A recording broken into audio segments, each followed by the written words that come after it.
Hello everyone, and welcome to the Fictional Vortex. So we are back with an interesting movie on what if Naruto was a storm god, the son of Thor Marvel myth. But before we start, I just want to remind you to please subscribe to my channel and hit the like button if you enjoy my content. Let's start the story. Chapter 1. The Storm Within. The air pressure dropped suddenly over Konoha's ninja academy. Outside the classroom window, dark clouds gathered with unnatural speed, swirling directly above the building like water circling a drain. 12-year-old Naruto Uzumaki stared at his blank exam paper, unaware that his clenched fists and racing heartbeat were somehow connected to the atmospheric disturbance forming above. 5 minutes remaining, Iruka Yumino announced, glancing nervously toward the windows as thunder rumbled. The Chunin instructor's eyes darted to Naruto, whose face had flushed crimson with frustration. Sweat beaded on Naruto's forehead as he desperately tried to recall the hand signs for a basic clone jutsu. The characters on his test paper blurred before his eyes. His temples throbbed with each heartbeat, a strange tingling sensation running from his core out through his fingertips. "Why can't I remember?" he muttered through gritted teeth. "I practiced all night." A single tear of frustration splashed onto his paper. At that precise moment, lightning cracked so loudly that several students screamed. The classroom windows rattled in their frames as rain suddenly pelted against the glass with the force of thrown Senbon needles. "Weird," whispered Shikamaru from the row behind. "The forecast was clear skies all week." "Time's up. Put your pencils down," Iruka called, casting another concerned glance at the violent storm that had materialized from nowhere. "Line up for the practical examination." Naruto shuffled into position, stomach churning with dread. The practical portion, creating 3 functional clones, had been his downfall twice before. Each previous failure had brought humiliation and another year watching his peers advance while he remained behind. His chest tightened at the thought of failing a third time. Outside, the wind howled, bending trees at unnatural angles. One by one, students disappeared into the examination room. Some emerged wearing forehead protectors, others with downcast eyes. When Naruto's turn came, his legs felt weighted with lead as he stepped forward. "Ready, Naruto?" Iruka asked kindly, seated beside Mizuki at the examination table. Naruto nodded, though confidence eluded him. He formed the hand signs, ram, snake, tiger, and focused his chakra. "Clone jutsu," he shouted. Chakra surged through his system, but something felt wrong. Instead of flowing smoothly, the energy snagged and tangled within him, like water hitting unexpected obstacles in a stream. A puff of smoke erupted beside him, revealing a single, pathetic-looking clone. The creation lay face down on the floor, pale and malformed, its tongue lolling from its mouth. "Fail," Iruka announced, marking his clipboard with a decisive stroke. The word struck Naruto like a physical blow. Omething hot and electric surged beneath his skin. "Iruka-sensei," Mizuki interjected, "perhaps we could make an exception. He did create a clone, and his written scores have improved." "I can't pass him, Mizuki. Everyone else created 3 functional clones. Naruto produced only 1, and it's completely useless in combat." The fluorescent lights flickered overhead.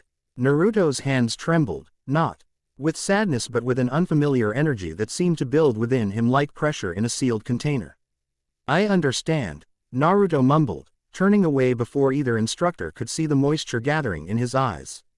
Outside the academy, Naruto slumped onto a swing beneath the ancient oak tree, watching from a distance as successful graduates celebrated with their families. The storm continued to rage overhead, though strangely centered only above the academy grounds. Parents cast nervous glances at both the unnatural weather and at Naruto himself. "There's that boy, I heard he failed again." "Good. Can you imagine if they'd let him become a ninja?" "Shish, we're not supposed to talk about that." Their whispers carried on the wind, each word another cut. Naruto gripped the swing's ropes tighter, unaware of the tiny blue-white sparks dancing between his fingers. From across the courtyard, a woman watched with interest. Tall and athletic with ash-blonde hair pulled into a severe braid. She appeared to be a visiting dignitary or merchant. Only the most observant might notice her perfect posture or the calluses on her hands that spoke of centuries wielding weapons rather than weaving baskets. Valkyrie Kara, scout of Asgard, narrowed her eyes at the strange energy patterns emanating from the boy, energy no mortal child should possess. The atmospheric disturbance is centered directly above him. She murmured to herself, Heimdall was right to send me. As families dispersed with their newly graduated children, Mizuki approached the swing where Naruto sat alone. Don't take Iruka's strictness personally, the white-haired Chunin said, settling beside Naruto. He wants you to be strong with all his heart, but he can't give you special treatment. Naruto wiped his eyes with his sleeve. I just wanted to graduate with everyone else. You know, Mizuki leaned closer, voice dropping conspiratorially, there is another way to pass. The storm clouds overhead began to dissipate as Naruto's attention shifted to hope. Another way, a special test, for exceptional cases. If you can learn a technique from the scroll of sealing and master it before dawn, Iruka would have to acknowledge your skills. Really, you'd help me with that, Mizuki-sensei. Mizuki smiled, placing a hand on Naruto's shoulder. Consider it our secret. Here's what you need to do. As Mizuki explained how to infiltrate the Hokage's tower and locate the forbidden scroll, neither noticed the disguised Valkyrie frowning from across the courtyard, nor the way the storm clouds had completely vanished, leaving behind an unnaturally clear blue sky. Night fell over Konoha as Naruto crept through the forest, the massive scroll of sealing strapped to his back. Breaking into the Hokage's tower had been surprisingly easy. His sexy jutsu had worked perfectly on the third Hokage, resulting in a nosebleed that gave Naruto ample opportunity to snatch the scroll and escape. Let's see what awesome technique I can learn, Naruto mumbled, unfurling the ancient parchment beneath the moonlight. First technique is multi-shadow clone jutsu. His shoulders slumped in disappointment. Not clones again. That's my worst skill. Nevertheless, determined to pass this secret test, Naruto began practicing. Hours passed as he attempted to master the technique, unaware that his theft had been discovered and Anbu squads dispatched to find him. Unknown to Naruto, the scroll contained more than jutsu. As his fingers traced the parchment, they passed over a strange circle. AR design partially hidden beneath a corner fold, ancient runes forming a pattern similar to Norse knots. These markings, inscribed centuries ago by a traveler from another realm, began to glow faintly at Naruto's touch. The forest clearing filled with puffs of smoke as Naruto attempted the shadow clone technique again and again. With each failure, his frustration grew, but so did his understanding. The jutsu required significantly more chakra than the basic academy clone technique, and if there was one thing Naruto possessed in abundance, it was chakra. I think I'm getting it, he panted, Ping sweat from his brow after his 20th attempt produced two solid-looking clones. The hidden runes on the scroll pulsed brighter as Naruto's chakra flowed more powerfully. Each surge of energy made the ancient markings resonate in response, like tuning forks finding their matching frequency. Another hour passed before the sound of footsteps announced Iruka's arrival in the clearing. Found you, the Chunin instructor shouted, his face contorted with anger and concern. Naruto grinned, oblivious to the trouble he'd caused. Hey Iruka-sensei, you found me really fast. I only had time to learn one technique. Iruka's anger faltered, replaced by confusion. What are you talking about? The special graduation test. Mizuki-sensei told me if I could learn a technique from this scroll, you'd let me graduate. Understanding dawned on Iruka's face just as the whistling sound of kunai cutting through air reached their ears. He shoved Naruto aside as multiple blades embedded themselves in his back and thigh. I'm impressed you found him, Mizuki called from a tree branch overhead, two massive shurikens strapped to his back. So that's how it is, Iruka grimaced, pulling a kunai from his leg. I should have known. Naruto scrambled backward, confusion evident on his face. What's going on? Mizuki smiled coldly. Give me the scroll, Naruto. Don't, Iruka shouted. Mizuki used you to steal the scroll. He's a traitor to the village. The white-haired Chunin laughed. A traitor? That's rich coming from someone who's been lying to Naruto his entire life. Don't, Mizuki, Iruka pleaded. It's forbidden. The boy deserves to know why everyone in the village hates him. Mizuki's eyes gleamed with malice. 12 years ago, the nine-tailed fox that ravaged our village wasn't killed as you were told. It was sealed inside a newborn baby. You, Naruto. You were the nine-tailed fox. The revelation hit Naruto like a physical blow. His mind raced through memories of cold stares, whispered comments, and isolation. Suddenly, it all made sense. The reason parents pulled their children away from him, why shopkeepers refused to serve him, why he had always been alone. That's why no one wanted you. Mizuki continued. Even Iruka hates you because the fox killed his parents. Abject horror replaced confusion on Naruto's face. He turned to Iruka, seeking denial, but found his teacher grimacing in pain. That's why you'll never be accepted in this village. Mizuki unstrapped one of his giant shuriken, spinning it. Die, demon fox. As the massive shuriken hurtled toward him, Naruto remained frozen.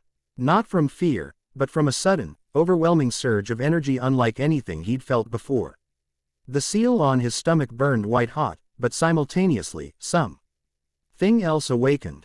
Something ancient that had lain dormant in his blood. The circular runes on the scroll flared with blinding light, responding to this new energy. Time seemed to slow as Naruto's senses heightened. He could feel the air molecules vibrating around the spinning shuriken, could almost see the trajectory it would take. Every hair on his body stood on end as static electricity suddenly charged the clearing. Naruto, get down, Iruka shouted, launching himself forward despite his injuries. But before Iruka could reach him, before the shuriken could find its target, a deafening thunderclap shook the forest. A blinding bolt of lightning struck the ground directly between Naruto and the incoming weapon, sending the shuriken careening off course into a nearby tree trunk. The concussive force knocked all three of them backward. Mizuki crashed through branches while Iruka braced against a tree trunk. Naruto tumbled across the ground, the scroll flying from his grasp and unraveling further. The hidden runic circle now lay completely exposed, glowing with ethereal blue light. What the? Mizuki staggered to his feet, staring at the scorched earth where lightning had struck from a cloudless sky. Naruto rose slowly, equally confused by what had happened. Something felt different inside him, like a door had been unlocked, allowing two opposing currents to flow through his body simultaneously. The burning sensation from his stomach seal clashed with a new, electric feeling that seemed to emanate from his very blood. I don't understand what's happening, Naruto said, his voice uncharacteristically quiet. But I know one thing for certain, I'm not the nine-tailed fox. Believe whatever you want, Mizuki snarled, recovering his composure. You're still going to die here. He unstrapped his second giant shuriken. Naruto's hands formed into a cross-shaped sign, the one he'd been practicing all night. I won't let you hurt Iruka-sensei anymore. What can one failure of a ninja do against a chunin?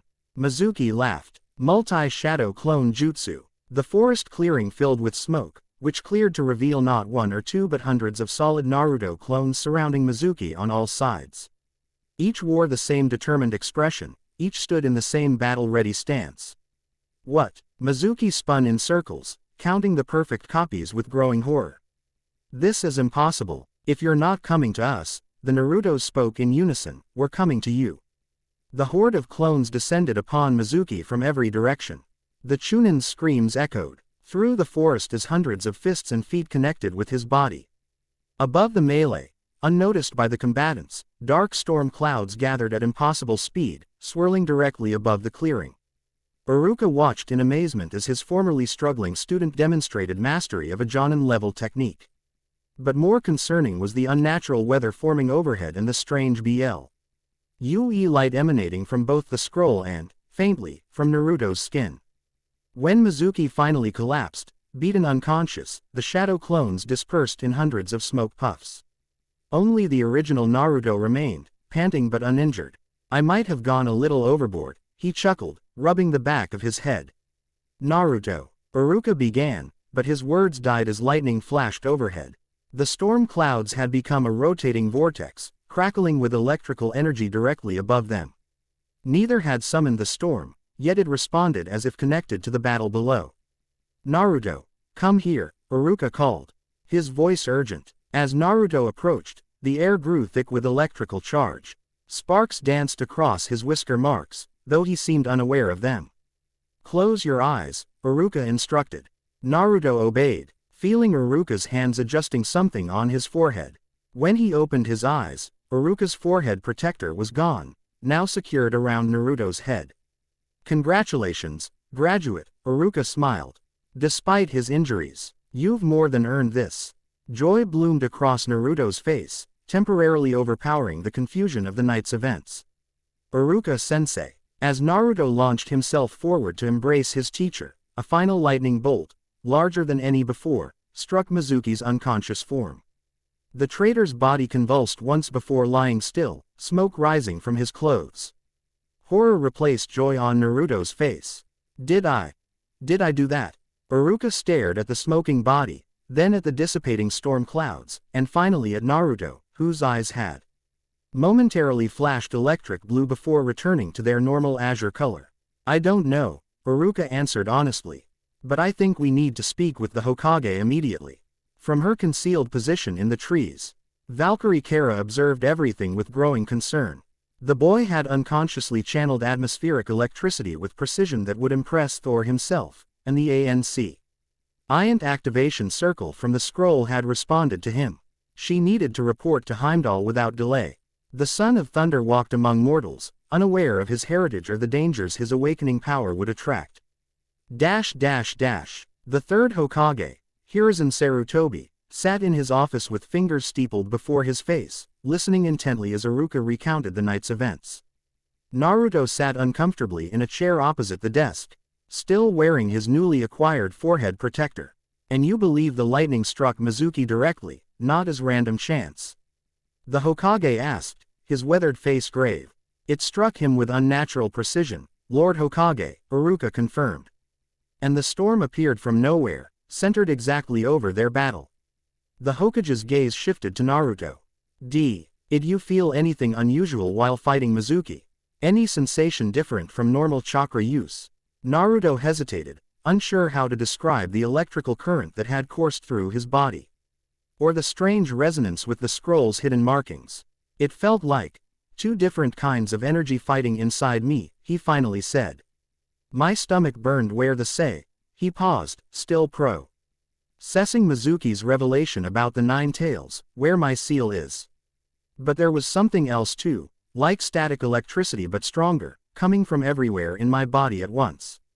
The Hokage nodded slowly, his expression unreadable. And Mizuki revealed the truth about the nine tails. Yes, Lord Hokage, Iruka answered. He told Naruto everything. Naruto looked up, determination replacing his earlier uncertainty. Is it true? Am I really the nine-tailed fox?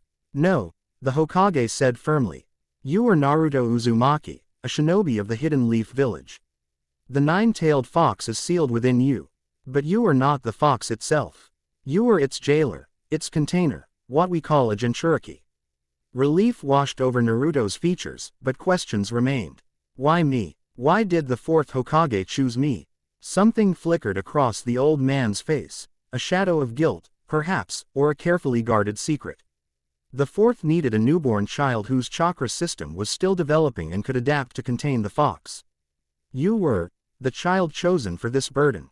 It wasn't the complete truth, Naruto sensed, but it was more information than he'd ever been given before. And the lightning, he pressed. The storm, was that because of the nine tails? The Hokage's brow furrowed. In all my years studying the tailed beasts, I've never known the nine tails to manipulate weather. TS powers relate to negative emotions and destructive chakra, not electrical storms. Then what? I believe, the Hokage interrupted, that we have much to discuss about your heritage, Naruto. But first, you should rest. Tomorrow you'll be assigned to your genin team, and you'll need your strength. Naruto wanted to protest, to demand answers immediately, but exhaustion suddenly crashed over him like a wave. The night's physical and emotional toll caught up all at once, making his limbs feel heavy and his eyelids droop. Yes, Lord Hokage, he mumbled. Iruka will escort you home. We'll speak again soon about these developments. As Naruto and Iruka left the office, the Hokage turned to stare out the window at the now clear night sky. His reflection in the glass looked older than it had that morning. What aren't you telling me, Kushina? He whispered to himself. Who was the father that could pass down the ability to call lightning from clear skies? The scroll of sealing lay open on his desk, the ancient runic circle now dormant once more. He traced the markings with a weathered finger, recognizing symbols that matched no known shinobi writing system, markings he'd You med were merely decorative until tonight. And why? He continued his whispered monologue. Do these markings resemble the strange script found on that hammer-shaped crater outside the village 12 years ago? Just days before the Nine-Tails attack. Naruto collapsed onto his bed without even removing his forehead protector. Exhaustion claimed him immediately, pulling him into unusually vivid dreams. He stood on a crystalline bridge that shimmered with all the colors of the rainbow, stretching across an infinite starry void. At the far end rose a golden city unlike anything in the great nations. Towering spires that seemed to touch the stars themselves, architecture that defied conventional engineering.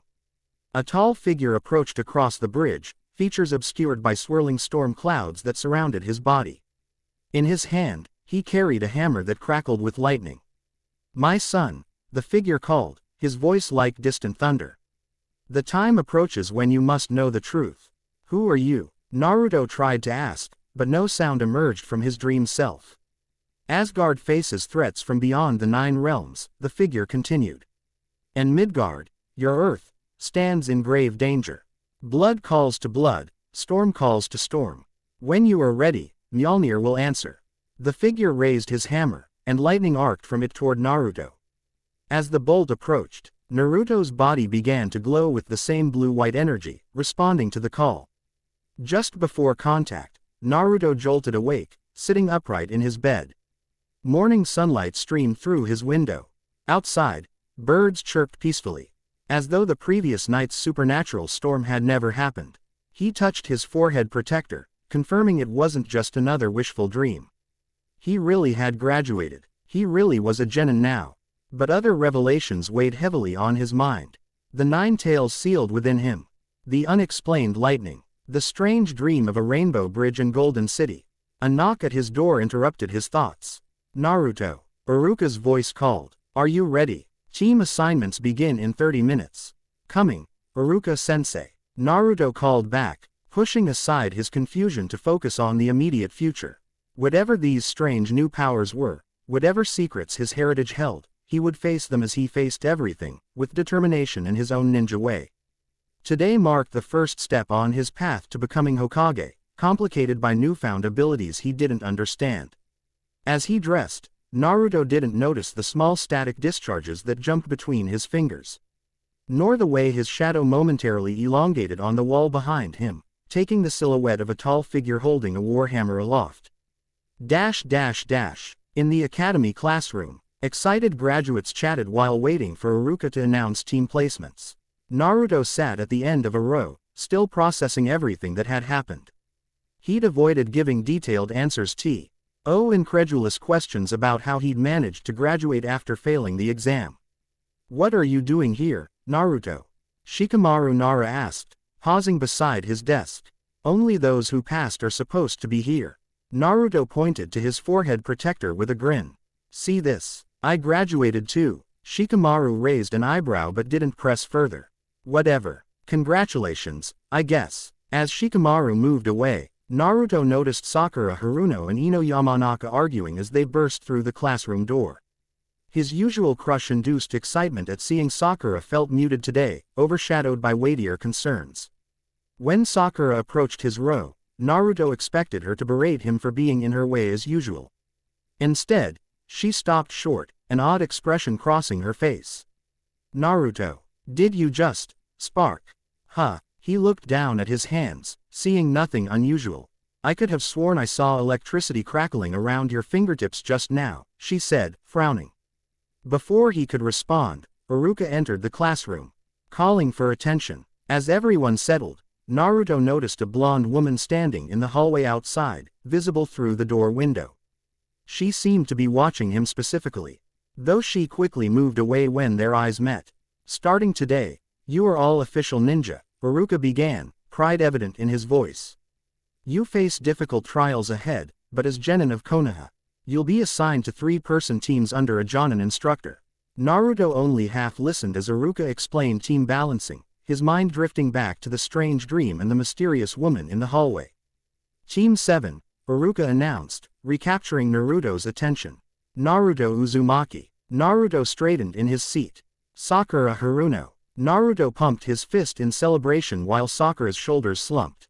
And Sasuke Uchiha. Now their reactions reversed. Naruto groaned while Sakura cheered. Iruka-sensei. Naruto stood, pointing accusingly at the brooding Uchiha.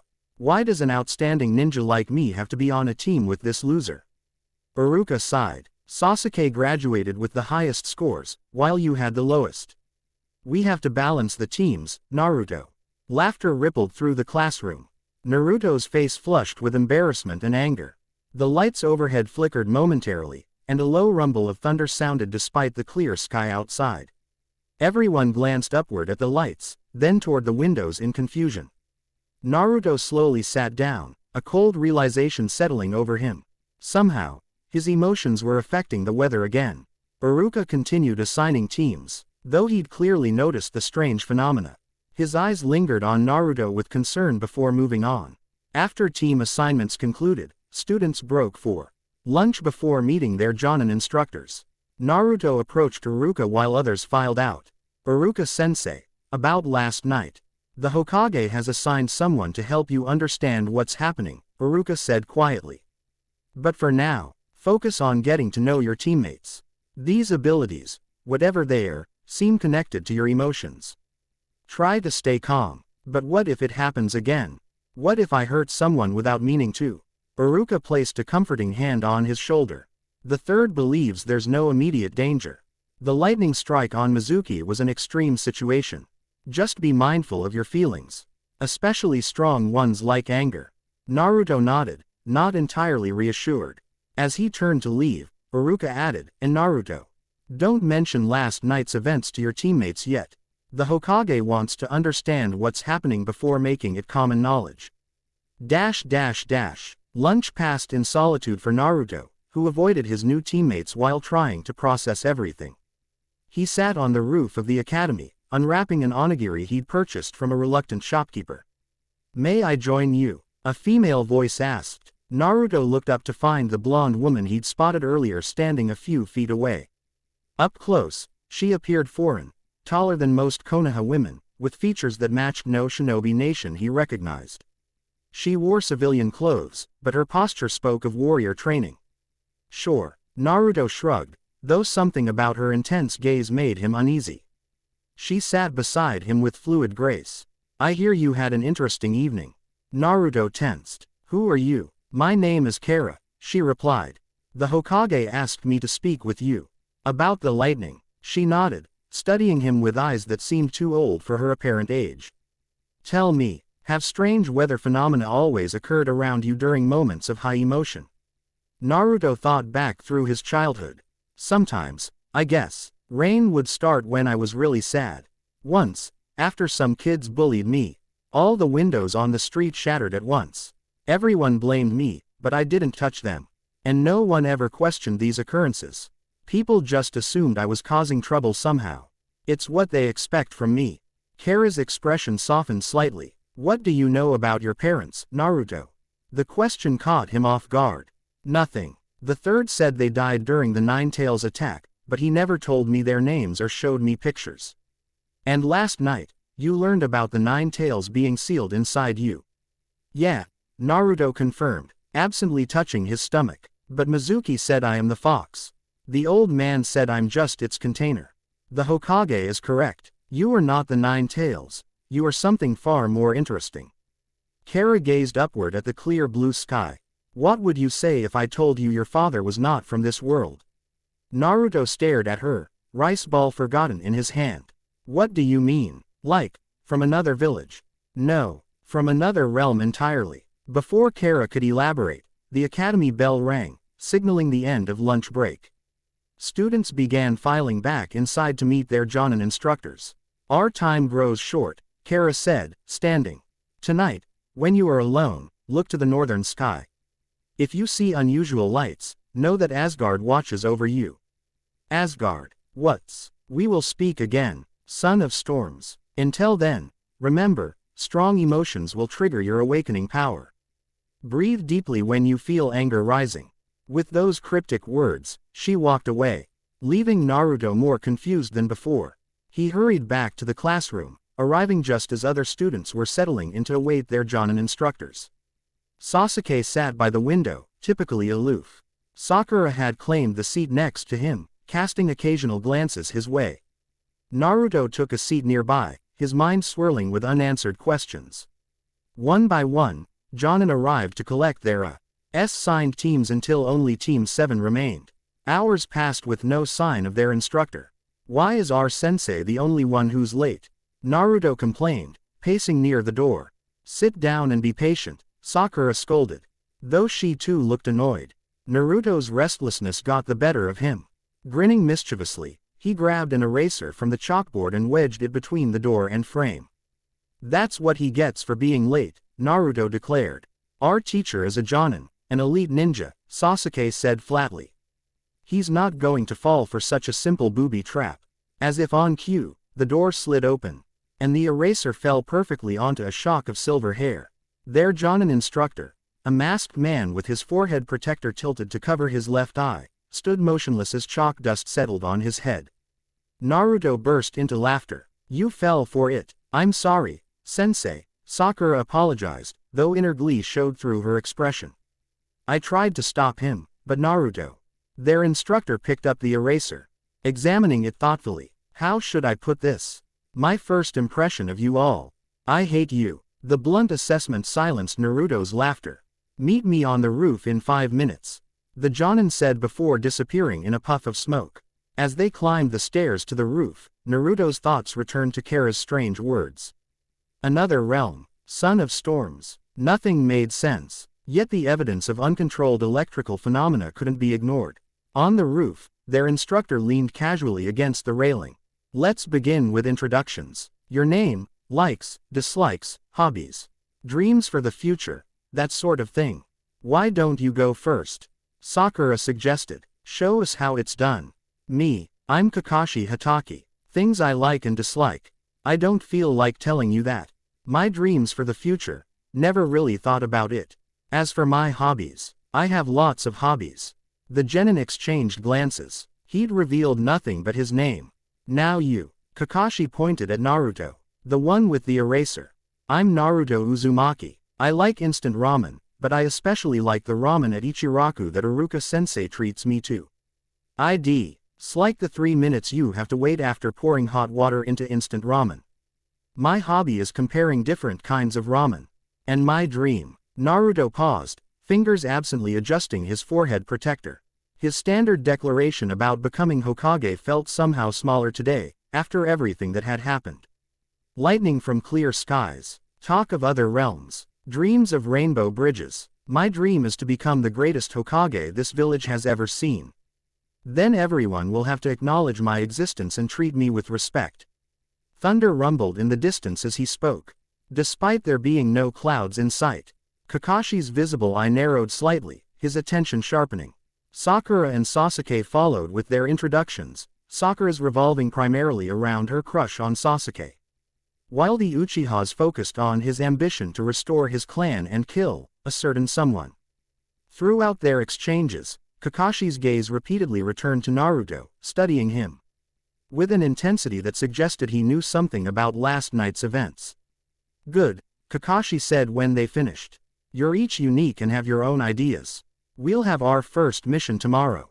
What kind of mission? Naruto asked eagerly. A survival exercise. This isn't like your academy training. Of the 27 graduates, only 9 will actually become genin. The rest will be sent back to the academy. This exercise has a failure rate of over 66%. Shock registered on all 3 faces. That's crazy, Naruto protested. What was the graduation test for then? That, it merely selected candidates who might become genin. Tomorrow I determine if you actually qualify. Kakashi's eye crinkled in what might have been a smile beneath his mask. Bring your ninja equipment and meet at training ground 3 at 5 a.m.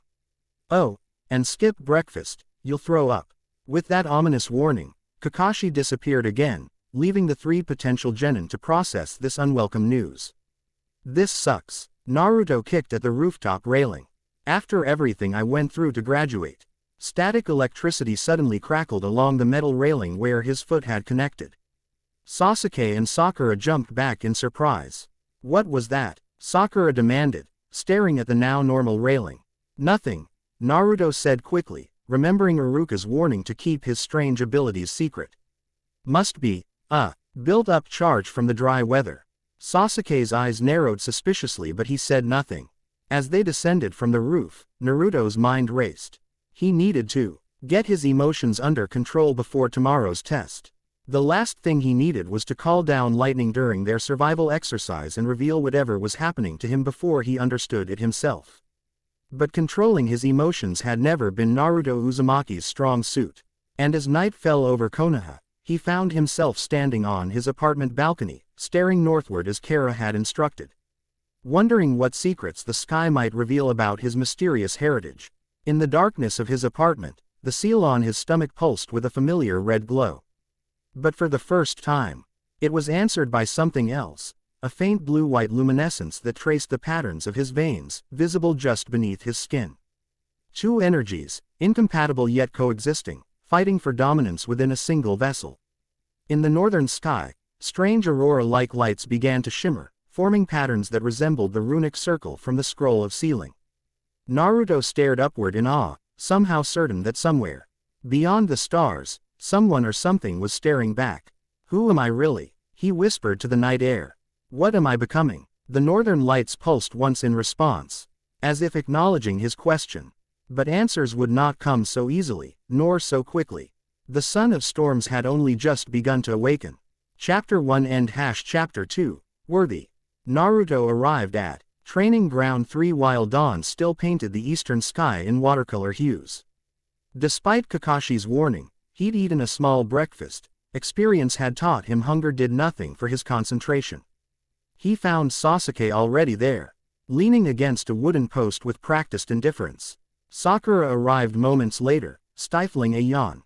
Morning, Naruto greeted, receiving only a nod from Sasuke and a half-hearted wave from Sakura. As they waited for their perpetually late sensei, Naruto felt the strange energy within him stirring again. Since the incident with Mizuki, he'd become increasingly aware of two distinct forces inside his body, the familiar chakra he'd always known, and something new that seemed to resonate with the atmosphere itself.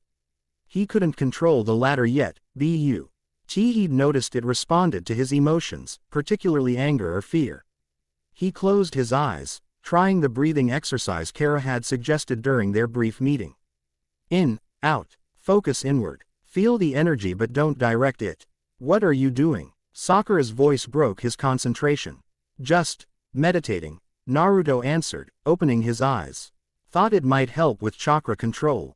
Sasuke snorted, clearly skeptical that Naruto could ever improve his notoriously poor control. Since when do you meditate? Sakura pressed. Before Naruto could formulate a response, a puff of smoke announced Kakashi's arrival, 3 hours late. Good morning, everyone, the Jonin greeted cheerfully. You're late, Naruto and Sakura shouted in unison. Sorry about that, a black cat crossed my path, so I had to take the long route. Kakashi's visible eye curved into what they were learning was his version of a smile. Anyway, let's get started. He placed a small alarm clock on one of the training posts. The clock is set for noon. Your challenge is simple. He produced 2 small bells from his pocket. Get these bells from me before time runs out. Whoever doesn't get a bell goes without lunch and gets sent back to the academy. But there are only 2 bells, Sakura observed. Precisely. At least one of you will definitely fail. Kakashi attached the bells to his waist. You'll need to come at me with intent to kill if you hope to succeed. Begin when I say. Naruto, impatient as ever, charged forward with a kunai drawn before Kakashi finished speaking. In a blur of movement, the Jonin appeared behind him, twisting Naruto's arm so the kunai pointed at the back of his own neck. I didn't say start yet, Kakashi said calmly. But I like your eagerness. At least you came at me with intent to kill. He released Naruto's arm. Now, begin. Sasuke and Sakura immediately disappeared into the surrounding foliage. Naruto, however, remained standing in the clearing. The basics of a ninja are to hide yourself. Kakashi observed. Your teammates understand this. Naruto grinned confidently. The only thing I understand is that I'm going to beat you and get one of those bells. He charged again, throwing a wild punch that Kakashi easily sidestepped. The Jonin reached casually into his equipment pouch, making Naruto tense in anticipation of a weapon.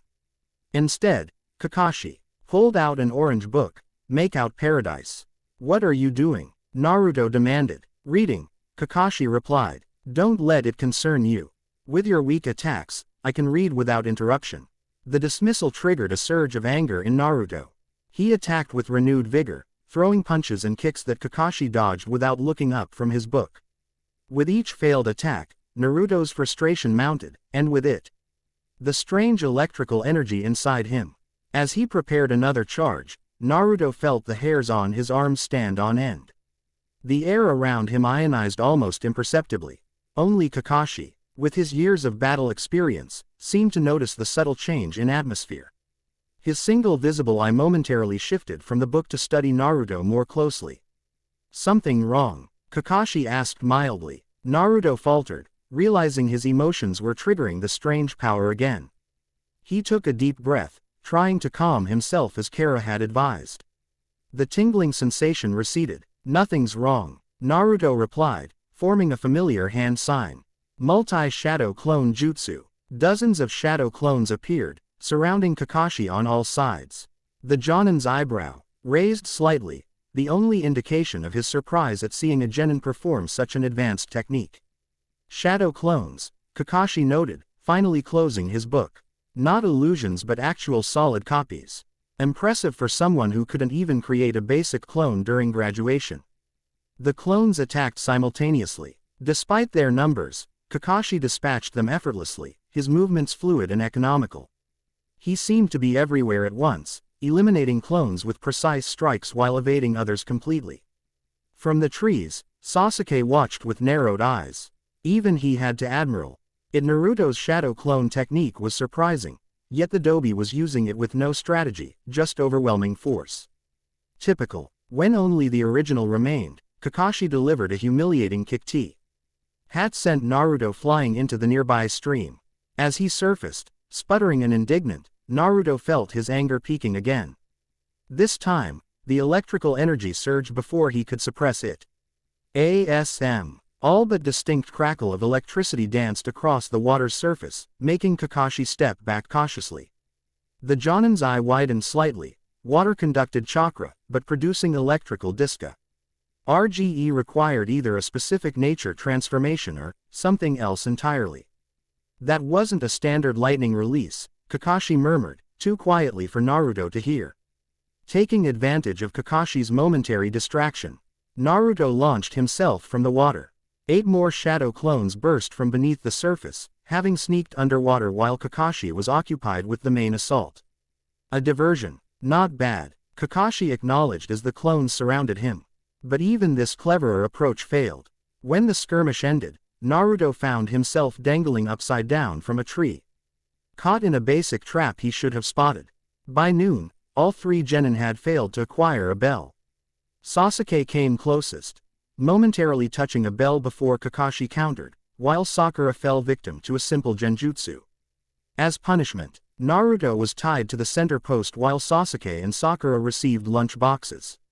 About this exercise, Kakashi began. "There's no need for you to return to the academy." The 3 genin brightened momentarily. "All 3 of you should quit being ninja altogether." Stunned silence followed this declaration. Naruto struggled against his restraints, shouting protests. Storm clouds began forming overhead, mirroring his emotional state. "Look at that," Kakashi said, glancing skyward. "Clear forecasts all week, yet sudden storms keep appearing around you, Naruto." Sasuke and Sakura followed his gaze, then turned questioningly toward Naruto, who froze mid-protest. "You're not ready to be ninja because you don't understand what being a ninja means," Kakashi continued. "Why do you think we put you on teams?" "What do you mean?" Sakura asked. "He means teamwork," Sasuke realized belatedly. "Precisely. The purpose was to see if you could put the squad ahead of individual interests. Yet none of you thought to work together." As Kakashi explained how their self-centered actions would lead to disaster on real missions, the storm clouds overhead grew darker, swirling with unusual intensity directly above them. A low rumble of thunder punctuated his points about sacrificing teammates. Those who abandon their friends are worse than scum, Kakashi concluded. Just as a single lightning bolt struck a tree at the training ground's edge, splitting it down the middle. Everyone stared at the smoking tree, then at the storm clouds, which had appeared from nowhere on a forecasted clear day. Interesting timing, Kakashi remarked, his gaze settling on Naruto. I think we need to have a conversation after this, Naruto. The blonde genin swallowed hard, unable to deny the connection between his emotions and the weather any longer. I'll give you one more chance, Kakashi continued. Eat lunch and regain your strength. Except for Naruto, who broke the rules most blatantly. Anyone who feeds him automatically fails. With that warning, Kakashi disappeared, leaving the three would-be genin to contemplate their situation. The storm dispersed as Naruto's anger gave way to hunger and disappointment. His stomach growled loudly in the silence. After a minute of watching Sasuke and Sakura eat, he put on a brave face. It's no big deal, I can go without food for days. His stomach betrayed him with another loud growl. Sasuke glanced at him, then at his own food, before making an unexpected decision. Here, he said, offering his lunch box. But Sasuke-kun, Sakura protested. Kakashi-sensei said, he's gone now. We need everyone at full strength if we're going to work as a team to get those bells. Sakura hesitated, then offered her lunch as well. Sasuke's right. As soon as Sakura extended her food toward Naruto, Kakashi appeared in an explosion of smoke, his expression thunderous. You, the Jonin roared. The three genin tensed, expecting punishment. Instead, Kakashi's demeanor abruptly changed to approval. Pass. What? Naruto and Sakura asked simultaneously. You pass, Kakashi repeated. Why? We're the first squad that ever succeeded. The others did exactly as I said and fell into every trap. A ninja must see underneath the underneath. In the ninja world, those who break the rules are scum. But those who abandon their friends are worse than scum. Relief and joy spread across their faces. They were officially genin. Team 7 had been born. As Sasuke and Sakura untied Naruto from the post, Kakashi addressed him directly. Now, about those storm clouds and that lightning strike. It's been happening since I was young, Naruto explained later, sitting across from Kakashi at Ichiraku Ramen. The Jonin had treated his new student to dinner while the others headed home. But it got much worse after what happened with Mizuki-sensei. Kakashi nodded thoughtfully. The Hokage briefed me about that incident and your conversation with the foreign woman.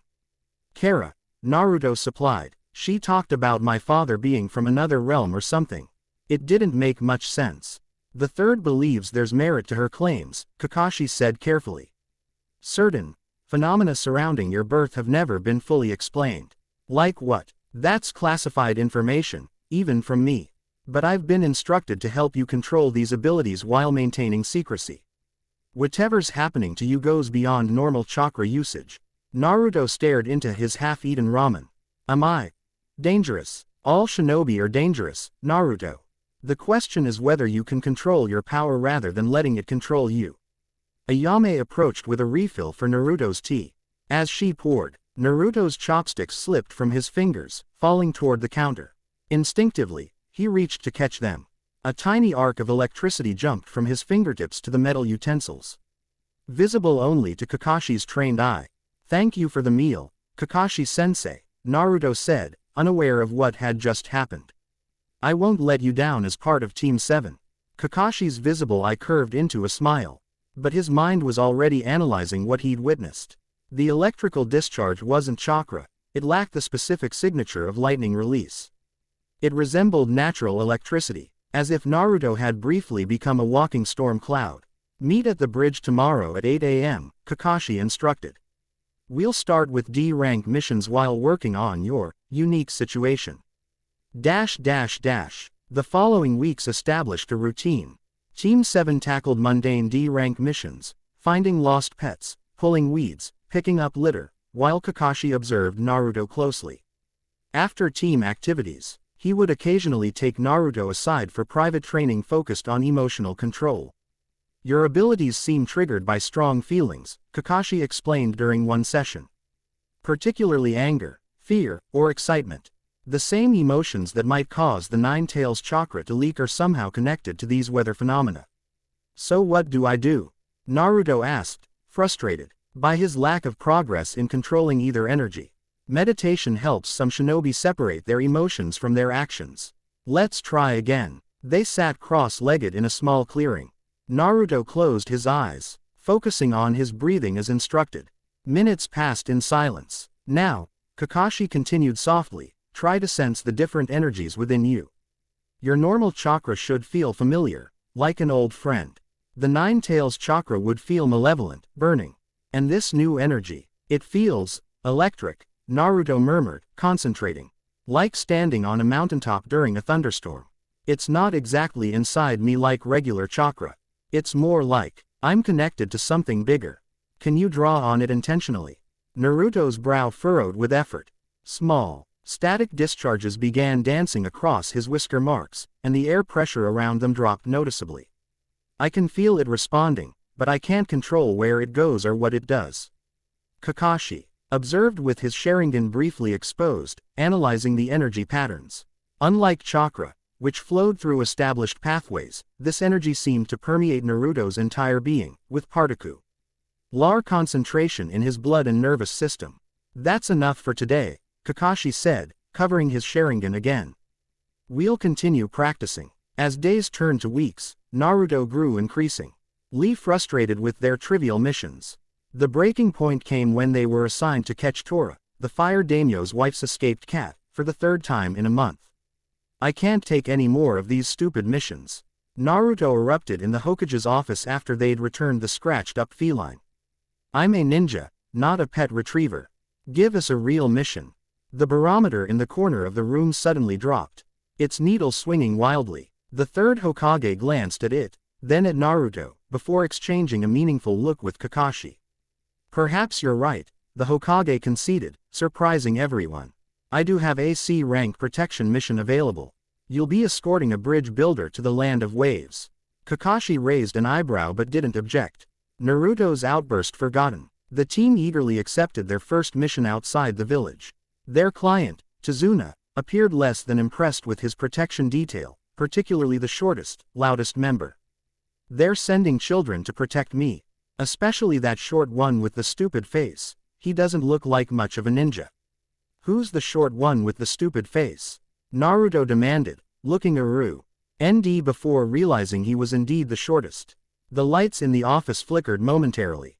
I assure you, I'm a Jonin, Kakashi interjected smoothly, placing a calming hand on Naruto's shoulder. These genin are more capable than they appear. The journey began peacefully enough.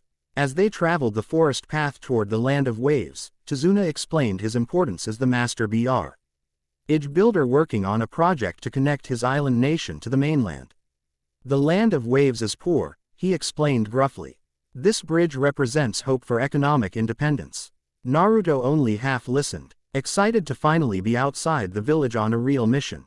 He failed to notice the puddle they passed on the otherwise dry road, a detail that didn't escape Kakashi's attention. Moments later, two ninja burst from the puddle, wrapping Kakashi in barbed chains before apparently tearing him to pieces. Before the genin could process their teacher's death, the attackers moved toward Tazuna.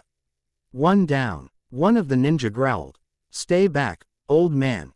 Naruto shouted, stepping in front of their client. His body froze with shock. His first real combat situation was unfolding too quickly. The attackers charged, metal gauntlets with poisoned claws extended. One lunged toward Naruto, who remained paralyzed.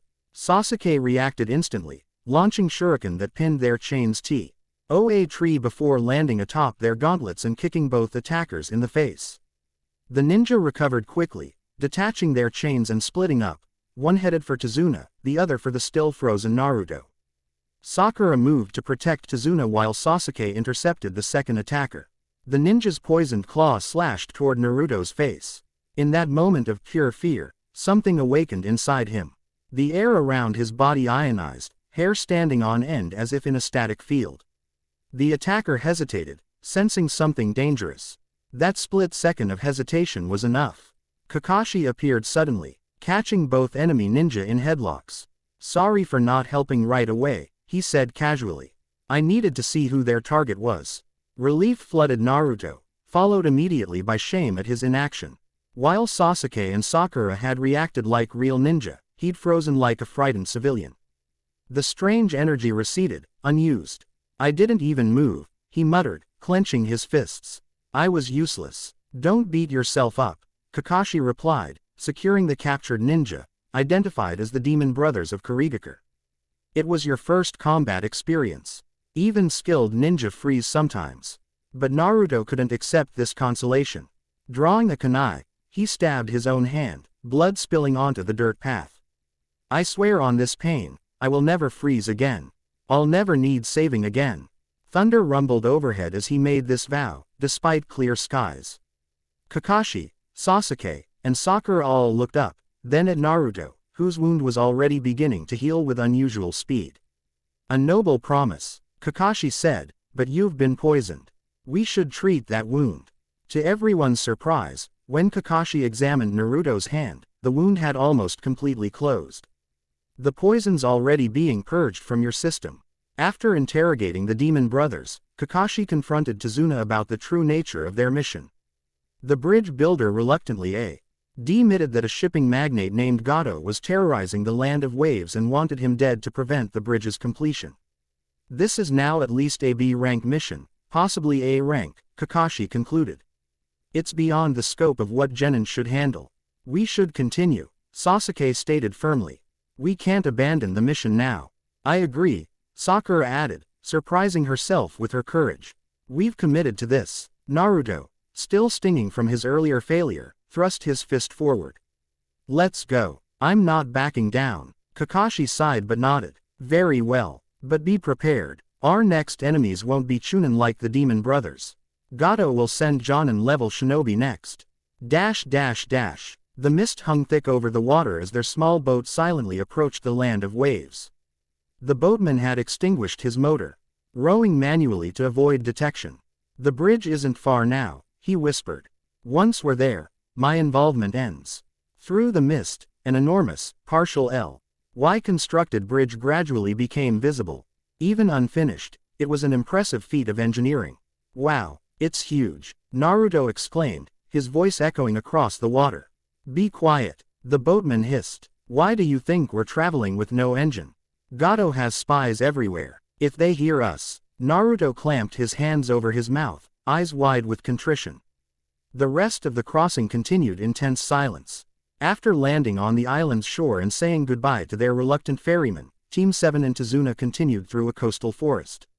Naruto, determined to read himself after freezing against the demon brothers, walked at the front, eyes darting for any sign of danger. When he heard rustling in the bushes, he immediately threw a kunai. Over there, Nothing emerged but a terrified white rabbit. Sakura scolded him for being jumpy, but Kakashi's attention was elsewhere. The rabbit had white fur, in summer, when wild rabbits should have brown coats. This was a domesticated animal, likely used as a substitution technique. Everyone down, Kakashi shouted suddenly. They dropped just as an enormous sword spun through the air where their heads had been, embedding itself in a tree trunk. A tall, muscular man with bandages covering the lower half of his face appeared, standing atop the sword's handle. Well, the newcomer drawled. If it isn't Kakashi of the Sharingan. No wonder the demon brothers failed.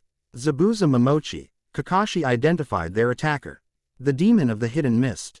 As Kakashi revealed his Sharingan explaining to his stunned students that it was a gift from a dying comrade, Zabuza created a thick mist using the hidden mist jutsu. Visibility dropped to near zero. 8 choices, Zabuza's voice echoed through the mist. Liver, lungs, spine, clavicle vein, neck vein, brain, kidneys, heart. Which vital organ do you want struck first? An intense wave of killing intent filled the clearing, paralyzing the genin with fear. Sasuke, particularly affected, began to raise his kunai toward his own throat, overwhelmed by the certainty of death. Sasuke, Kakashi called without turning around, don't worry. I'll protect you all with my life. The reassurance calmed the Uchiha momentarily, but Zabuza's sudden appearance in the middle of their defensive formation shattered any sense of security. Too late, the mist ninja growled. swinging his massive sword toward Tazuna. Kakashi intercepted with blinding speed, driving a kunai into Zabuza's abdomen, only for the enemy to dissolve into water. A water clone. The real Zabuza appeared behind Kakashi, slicing him in half, only for Kakashi to also dissolve into water, having copied Zabuza's water clone jutsu with his Sharingan. The battle escalated rapidly, with Kakashi eventually trapped in Zabuza's water prison jutsu, a sphere of water that immobilized him completely while Zabuza maintained physical contact with it. Run! Kakashi ordered his team. Take Tazuna and escape while Zabuza is occupied with me. But Naruto, remembering his vow, stepped forward instead of retreating. No way, I'm not leaving you behind. The crushing fear from earlier had transformed into something else, determination bordering on recklessness. As this emotion surged, so did the strange energy inside him. The mist directly around Naruto began to thin, repel, ed by an invisible force field of ionized air. Naruto, this isn't the time for heroics.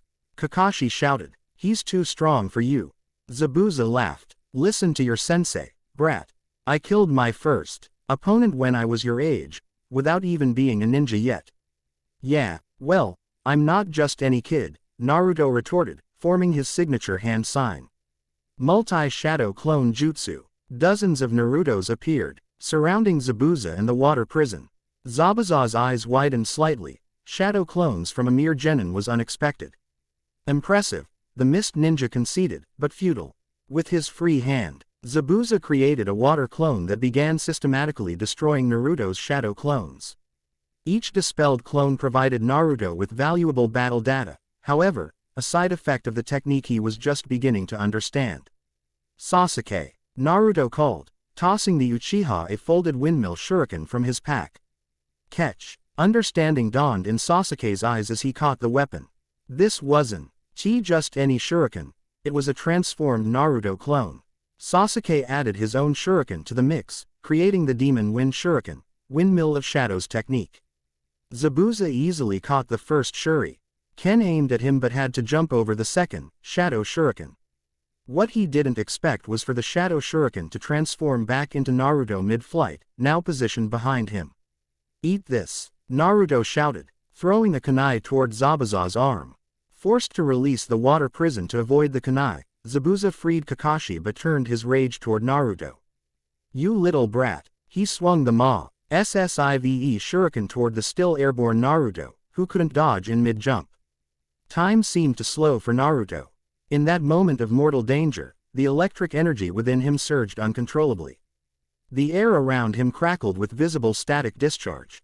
A bolt of lightning, not summoned from storm clouds but generated from Naruto's own body, arced from his outstretched hand toward the incoming shuriken. The metal weapon conducted the charge, electrifying Zabuza's hand-on contact.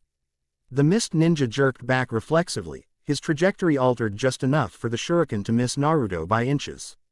Everyone, including Naruto himself, stared in shock at what had just happened. Even Zabuza momentarily forgot the battle, looking at his numbed hand, then at the genin who had somehow generated lightning without hand signs. Kakashi recovered first, taking advantage of Zabuza's distraction to launch a counterattack.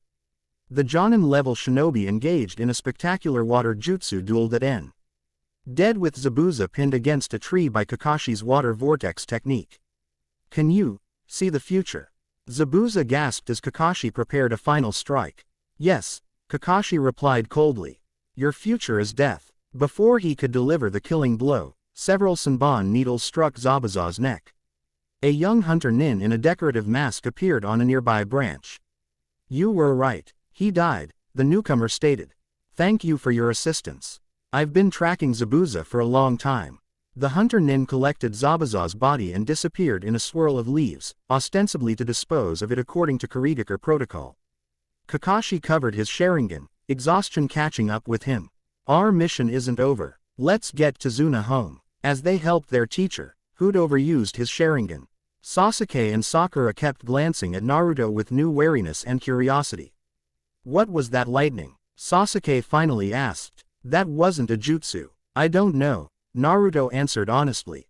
It just happened. Well, whatever it was, Tazuna interjected, it saved your life. Let's get to my house where we can all rest safely. Chizuna's home provided a welcome sanctuary after their harrowing journey. His daughter Tsunami prepared meals while his grandson Inari watched the ninja with suspicious resentment. Kakashi, bedridden from chakra exhaustion, gathered his team for an urgent discussion once they were alone. First, he began weakly, "Zabuza is likely still alive." "What?" the genin exclaimed in unison. Kakashi explained how Hunter Nin typically disposed of bodies on site, not transported them away. The masked ninja had used Senbon, which rarely kill unless they hit vital organs with perfect precision. The logical conclusion: the Hunter Nin was Zabuza's accomplice. "We have about a week before Zabuza recovers," Kakashi continued. "During that time, we'll train to prepare for his return." He turned to Naruto. "And we need to address what happened during the fight." Naruto shifted uncomfortably. "I don't know how I did it. When I thought I was going to die, it just came out." "What exactly are you talking about?" Sasuke demanded. "That wasn't normal lightning release chakra." Kakashi sighed. "Naruto has been experiencing some unusual abilities recently. We've been monitoring the situation." "Is it dangerous?" Sakura asked, eyeing Naruto warily. "Not intentionally," Kakashi answered, "but uncontrolled power of any kind presents risks." Naruto stared at his hands. "I want to learn to control it. If I could use that power on purpose, I could protect everyone better." "That's what our training will focus on," Kakashi agreed. "But Naruto, these abilities seem tied to extreme emotional states, life-threatening danger, in this case. Trying to replicate that might be hazardous." Chizuna's grandson Inari interrupted their conversation, barging into the room with a bitter outburst about the futility of opposing Gato. After declaring they would all die, he stormed out, leaving an uncomfortable silence. "What's his problem?" Naruto muttered. "Inari's father figure was executed publicly by Gato," Tsunami explained from the doorway. "He was our village's hero. The only one brave enough to stand against Gato's tyranny." The story only strengthened Naruto's resolve. "Then we'll just have to show Inari that heroes still exist." The following morning, despite his weakened state, Kakashi led his team to a forest clearing for training. Using crutches to stand, he explained they would practice chakra control by climbing trees without using their hands. "Focus chakra to your feet and maintain a steady output," he instructed, demonstrating by walking up a tree trunk despite his injuries. Sakura mastered the exercise almost immediately, her precise chakra control proving superior. Sasuke made it halfway before the bark broke under his feet from applying too much chakra. Naruto, with his enormous reserves but poor control, managed only a few steps before falling. After hours of practice with minimal progress, Naruto approached Sakura for advice. Swallowing his pride, he asked, "What's the trick to this? How did you get it so quickly?" Surprised by his humble request for help, Sakura offered genuine guidance. "You need to be calm and focused. Too much chakra and you break the tree's surface, too little and you slip off." "Calm and focused," Naruto repeated, closing his eyes. He tried clearing his mind as Kara had taught him, separating emotion from action. When he tried again, he managed to run 8 steps up the trunk before falling. Modest improvement, but progress nonetheless. Sasuke observed Naruto's determination with reluctant admiration. As dusk approached, Kakashi prepared to lead the exhausted genin back to Chizuna's house. Before they left, however, a figure emerged from the forest edge, a young woman carrying a smith's hammer and wearing heavy leather gloves despite the warm climate. "You," she called, pointing at Naruto. "You're the one causing the electromagnetic disturbances." Everyone turned toward the newcomer.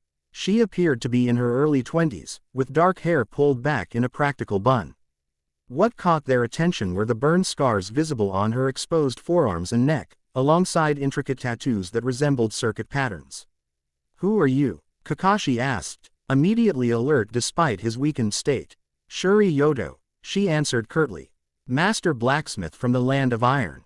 And she jabbed a finger toward Naruto again, "is the reason my ALS have been behaving strangely for days. The electromagnetic readings in this region spiked dramatically yesterday afternoon."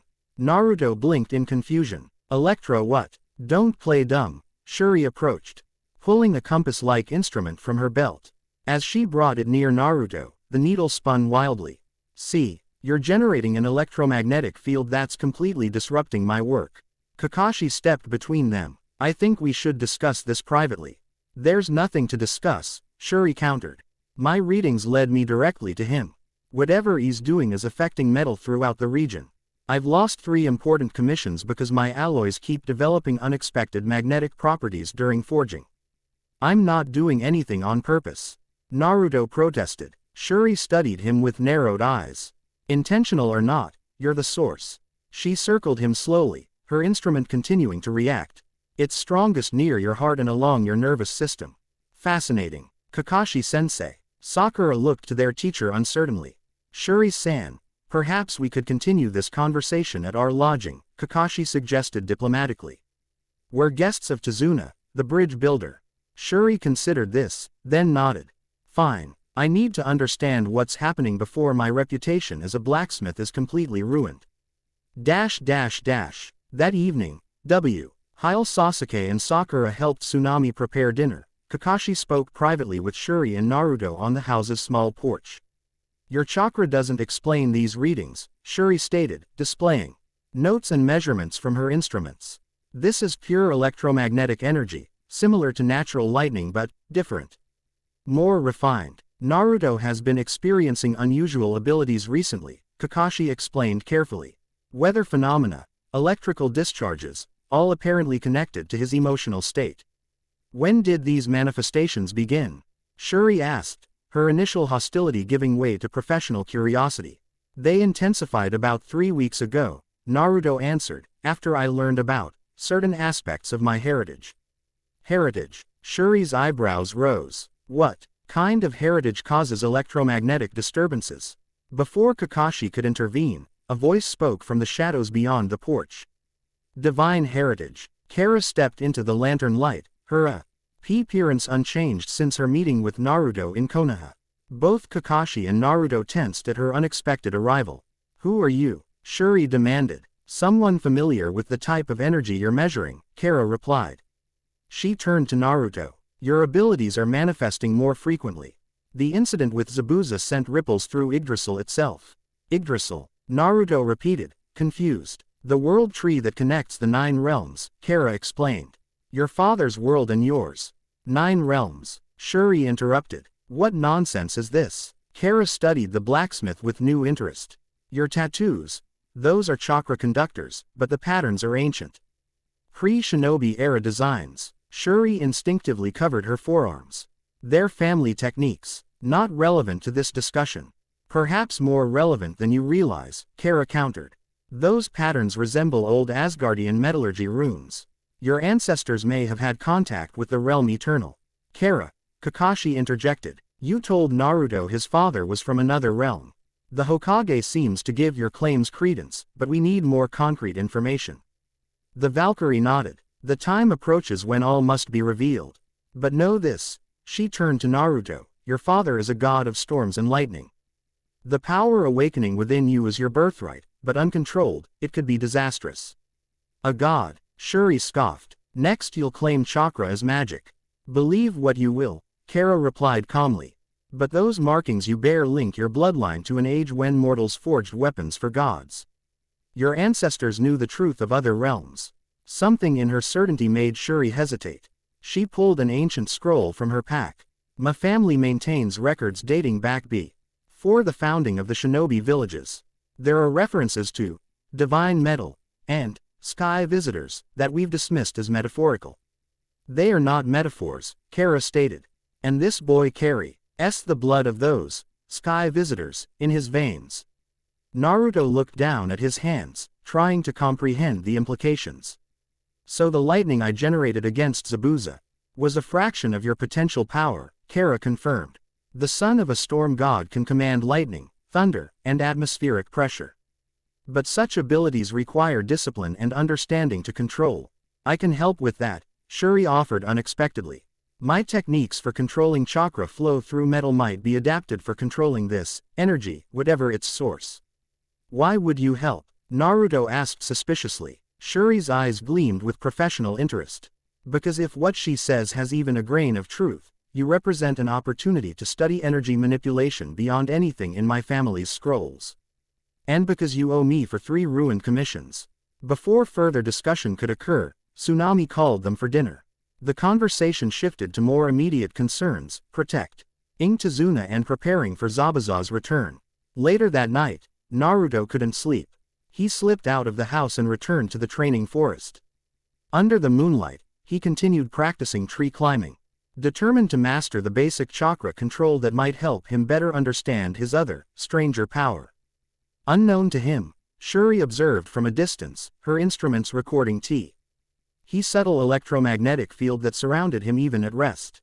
In her hand, she held an ancient scroll partially unrolled to reveal a crude drawing of a hammer-wielding figure descending from storm clouds. "Divine metal," she murmured, recalling family legends of ancestors who forged weapons capable of channeling both mortal chakra and godly power.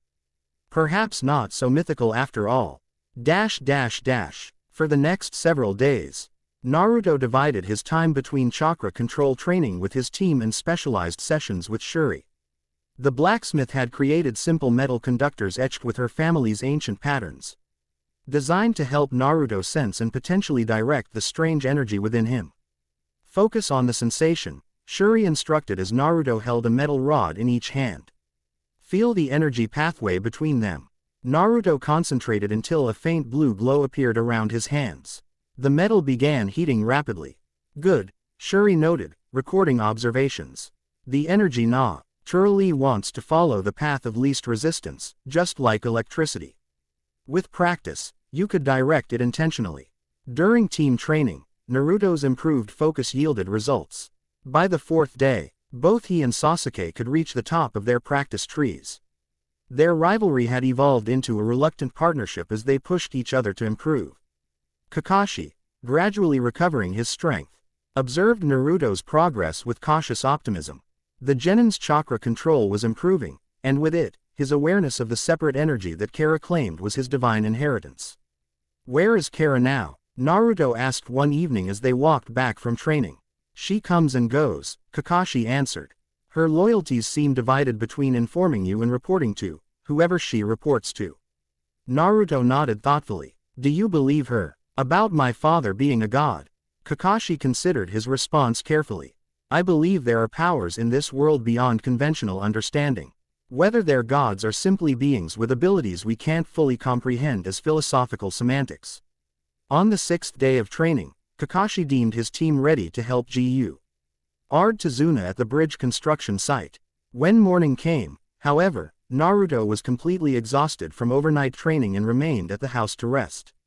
He awakened to sounds of struggle. Tsunami's scream alerted him to danger. Gato's thugs had come for hostages. Still groggy, Naruto rushed to intervene, discovering Inari standing defiantly against 2 sword-wielding mercenaries who had captured his mother.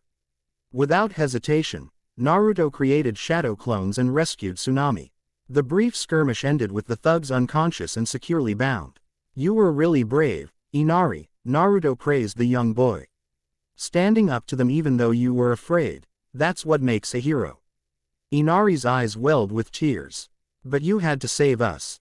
Even heroes need help sometimes," Naruto replied with a grin. "Now I need to get to the bridge. Something tells me the others are in trouble." Naruto arrived at the bridge to find chaos. A dense mist covered the structure, but through it, he could make out Kakashi engaged in fierce combat with Zabuza while Sasuke fought the masked hunter Nin inside a dome of ice mirrors. Sakura stood guard over Tazuna, kunai ready but clearly terrified. The construction workers had fled or been incapacitated. Assessing the situation quickly, Naruto created shadow clones to protect Sakura and Tazuna, then headed toward the ice mirror dome where Sasuke was trapped.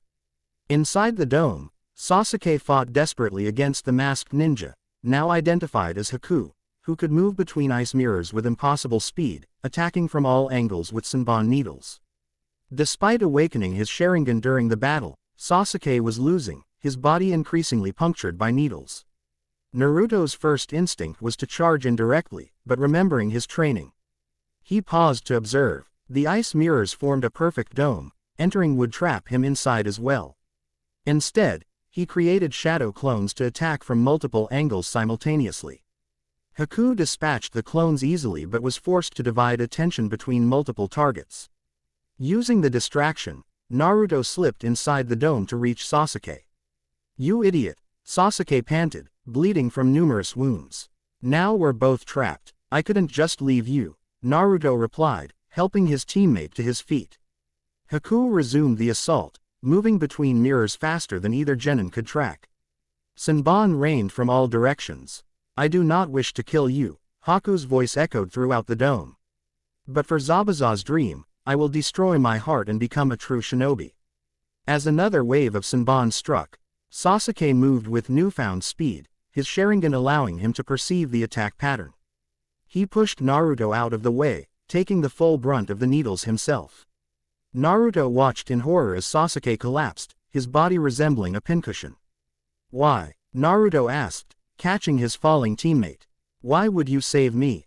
"I don't know," Sasuke gasped, blood trickling from his mouth. "My body just moved on its own, idiot." With these words, Sasuke went limp in Naruto's arms, appearing lifeless. Something snapped inside Naruto. Grief transformed instantly into rage unlike anything he'd ever experienced. The Nine Tails chakra responded first, red energy bubbling from his seal, healing his wounds and forming a vulpine shroud around his body. But simultaneously, another power awakened, the storm energy in his blood amplified by his extreme emotional state. The air inside the ice dome became electrically charged, static crackling visibly around Naruto's body. His eyes, usually blue, flickered between red from the fox's influence and an electric blue that seemed to glow from within. "What is this chakra?" Haku whispered from within a mirror. "No, not just chakra. Something else." The ice mirrors began to vibrate as air pressure inside the dome dropped precipitously. Temperature differentials created localized wind currents that swirled around Naruto's crouching form. The combination of the Nine Tails' malevolent red chakra and the electric blue storm energy created a purple aura that distorted the air around him. "I'll kill you," Naruto roared, his voice carrying an inhuman quality. He moved with impossible speed, fingernails elongated into claws, charging directly at one of the ice mirrors. The glass-like surface, had withstood Sasuke's fire techniques, cracked under the force of Naruto's punch. Haku, stunned by this development, shifted to another mirror. Naruto tracked the movement, somehow sensing the electrical signals in Haku's nervous system through the ionized air. Outside the dome, both Kakashi and Zabuza paused their battle, sensing the massive spike in energy. Kakashi's Sharingan revealed not one but two distinct chakra signatures emanating from Naruto, the Nine Tails chakra he recognized, and something else entirely, something that made his hair stand on end from electrical charge. Within the dome, Naruto continued his assault, moving with feral grace enhanced by both energy sources. When Haku attempted to strike with Senbon, Naruto unleashed a primal roar that created a concussive shockwave, deflecting the needles mid-flight. Haku, realizing the danger, concentrated all the dome's remaining ice into a single, massive mirror, then launched at full speed toward Naruto with a Senbon aimed at a vital point. Time seemed to slow for Naruto. In his heightened state, he perceived Haku's attack trajectory perfectly. Instead of dodging, he caught Haku's wrist mid-strike, stopping the attack cold. "Impossible," Haku gasped. "No one can track my speed." The mask cracked under the pressure of Naruto's energy field, revealing Haku's face, the same kind person Naruto had met gathering herbs in the forest days earlier. Recognition momentarily broke through Naruto's rage. You're that person from the forest. "Kill me," Haku requested softly. "I have failed Zabuza as a tool. I am broken." The request shocked Naruto back to partial awareness. The Nine Tails chakra receded slightly, though the storm energy continued to crackle around him. "A tool? You're a human being, not a weapon. To have a dream, to be needed by someone, that is my purpose," Haku replied. "Now I have failed in that purpose." Before Naruto could respond, Haku's eyes widened in alarm. Zabuza is in danger. Across the bridge, Kakashi had prepared his lightning blade technique, ready to deliver a killing blow to Zabuza, who was immobilized by ninja hounds. Haku broke free from Naruto's grasp. "I'm still needed." As Haku rushed to intercept Kakashi's attack, Naruto's storm energy, still uncontrolled but responding to his subconscious will, acted on its own. The ambient electrical charge, east throughout the bridge suddenly concentrated, forming a localized lightning bolt that struck between Kakashi and Zabuza. The unexpected lightning caused Kakashi to instinctively pull back his lightning blade. While Haku's intercept trajectory was disrupted by the concussive force, all three shinobi, Kakashi, Zabuza, and Haku, were thrown in different directions by the blast. What the hell was that? Zabuza growled, regaining his footing. Kakashi, recognizing the energy signature, turned toward the shattered ice dome where Naruto stood, surrounded by visible electrical discharge. Naruto. The mist was rapidly dissipating, cleared by the electrical storm that now centered above the bridge. Dark clouds swirled in a vortex pattern, lightning arcing between them with increasing frequency. "What's happening to me?" Naruto whispered, staring at his hands as blue-white energy danced between his fingers. The Nine Tails' influence had receded, but the storm power continued to grow. Shuri, who had been observing from a distance, rushed onto the bridge carrying one of her specially crafted metal conductors. "Naruto, you need to ground the energy before it builds further." Before she could reach him, slow applause interrupted the scene. At the unfinished end of the bridge stood Gato, accompanied by dozens of armed mercenaries. Well, the shipping magnate sneered.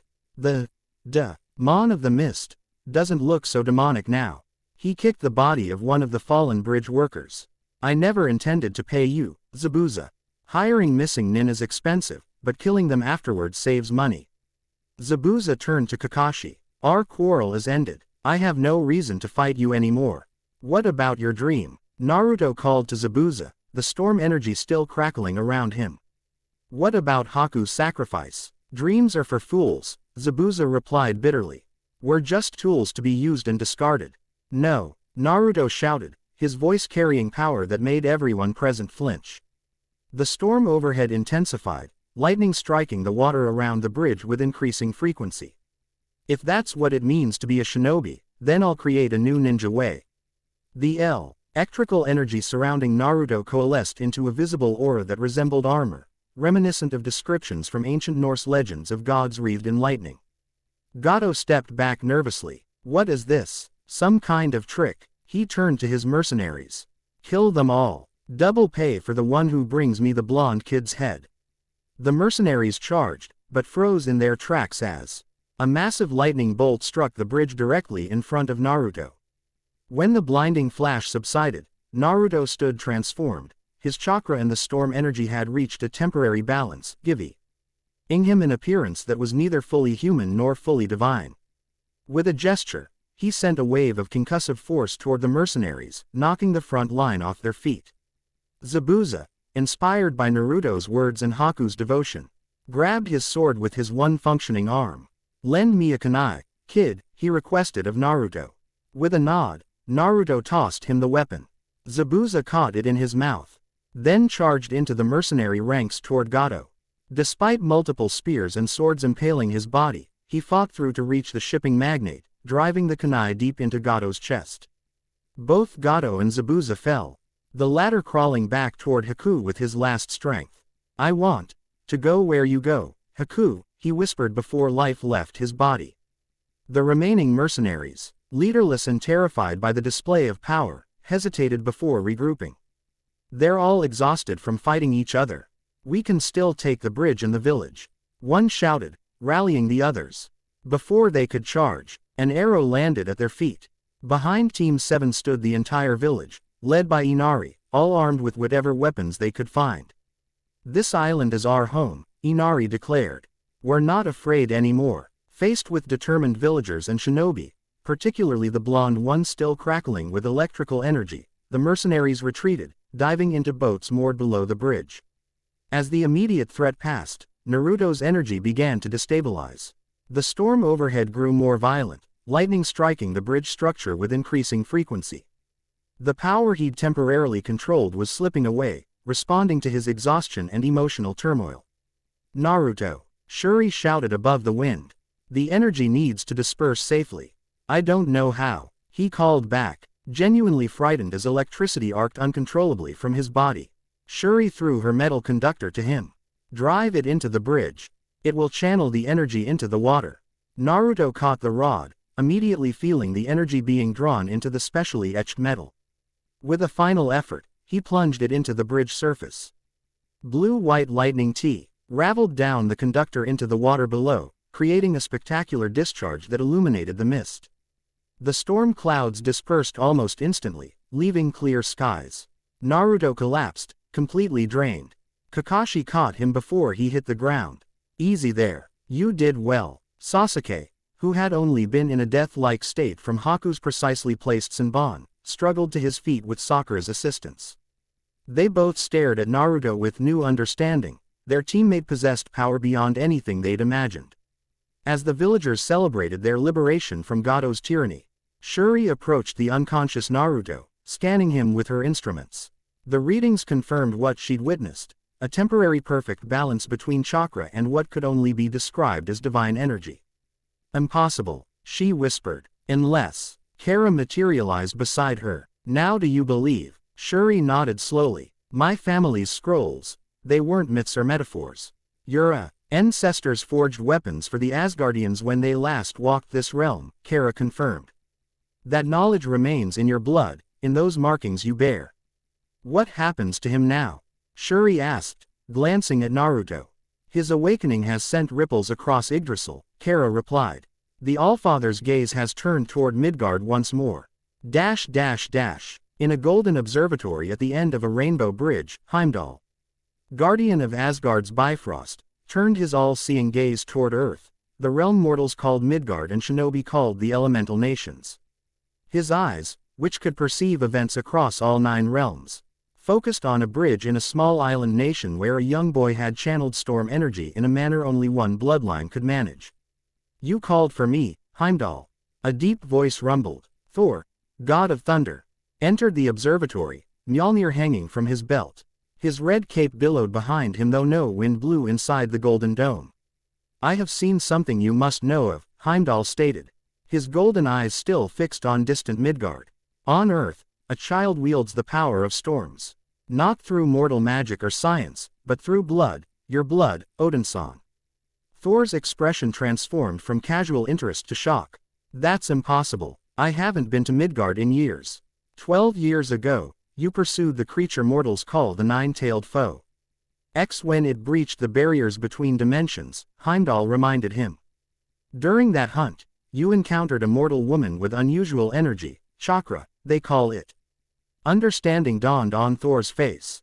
Kushina, the red-haired warrior with the special chakra chains.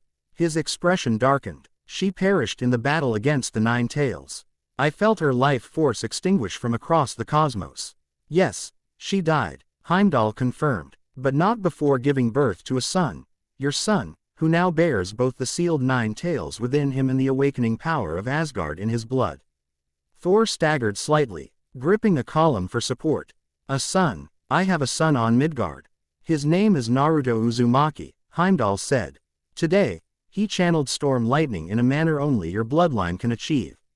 Untrained, unaware of his heritage, yet the power answered his call.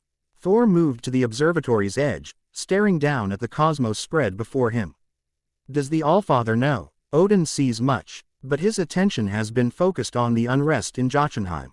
It was Kara who first sensed the disturbance and brought it to my attention. I must go to Midgard, Thor declared.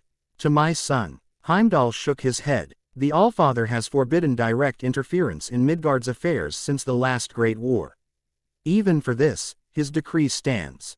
He is my son. Thor's voice boomed, lightning crackling around Mjolnir in response to his emotion.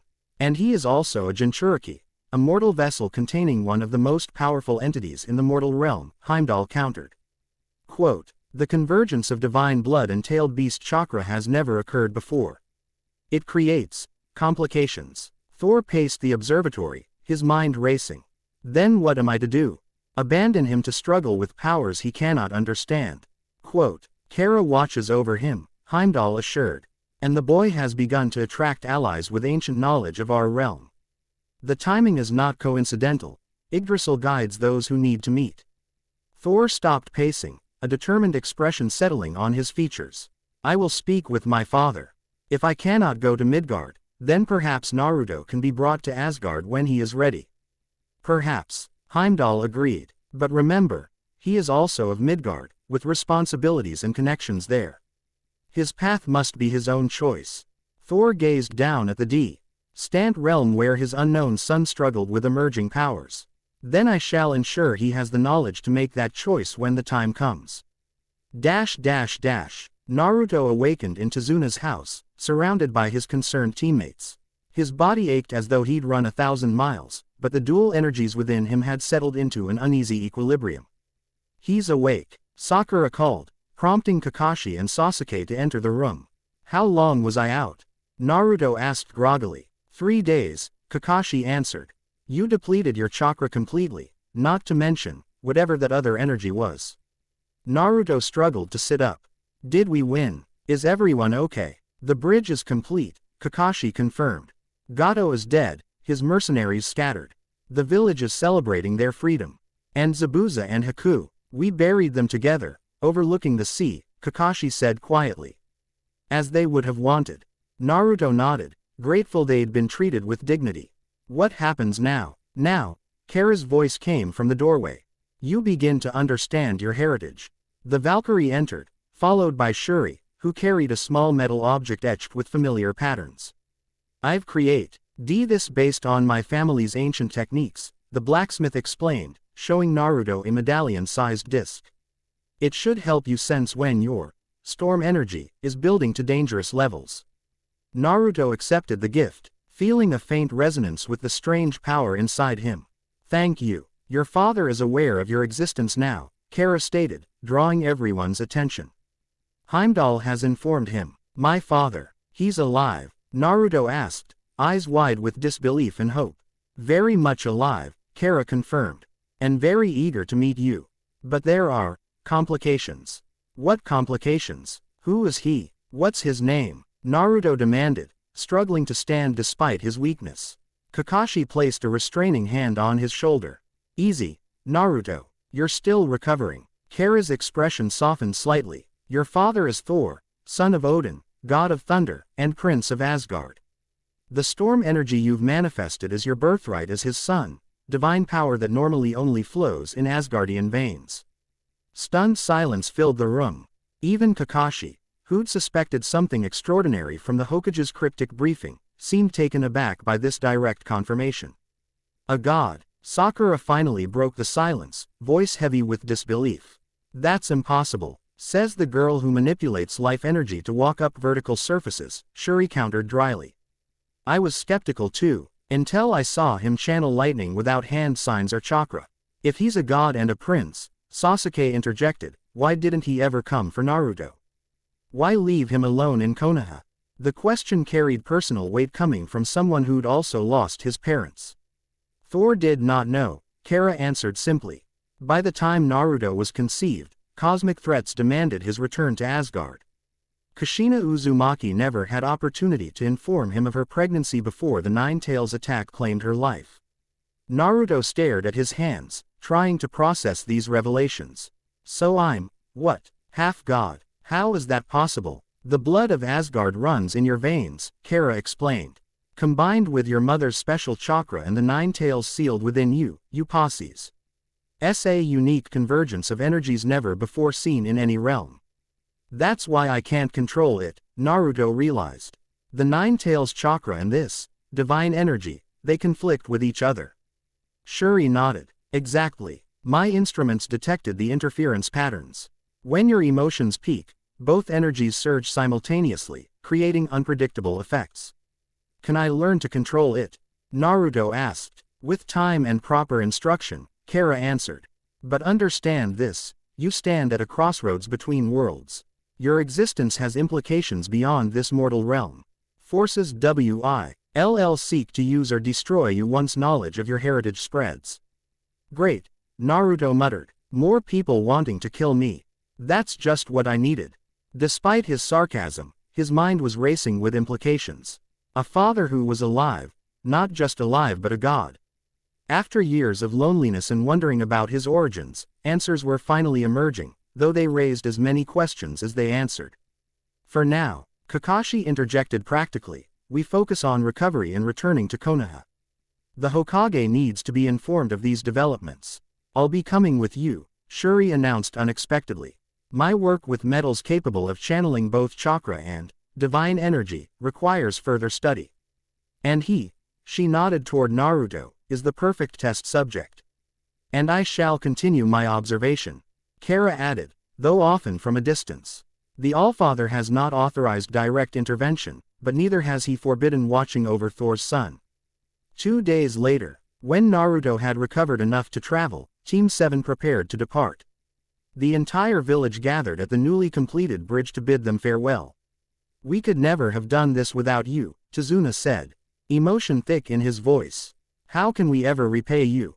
Just build your village strong, Kakashi replied. That's payment enough. Inari, fighting back tears, hugged Naruto fiercely.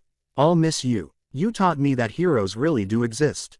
And they always will, Naruto assured him, ruffling the boy's hair. Just remember, sometimes you have to be your own hero first. As they turned to leave, Tazuna addressed the gathered villagers. This bridge represents our freedom and courage. And so its name shall honor those who made it possible, the Great Naruto Bridge. Cheers erupted from the crowd.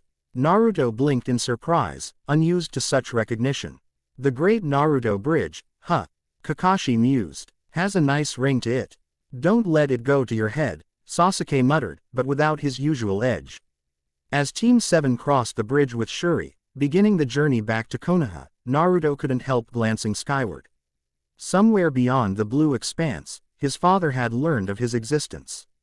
What that would mean for his future remained uncertain, but for the first time, Naruto felt connected to something larger than himself. The storm energy inside him stirred gently, as if in recognition of his thoughts. This time, Naruto didn't fear it. Instead, he silently promised to master this power, to become worthy of both his mortal and divine heritage. Unseen by the travelers, Kara watched their departure before turning her gaze upward. In the language of Asgard, she whispered into the wind. The son of thunder walks the path of discovery. Whether he will rise to his birthright remains to be seen, but the spark of worthiness burns within him. Her message carried across realms to where Thor stood on Asgard's balcony, Mjolnir in hand, staring at the stars that separated him from his newly discovered son.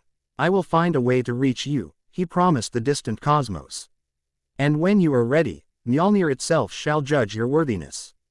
Chapter 2 and Chapter 3, Bloodlines.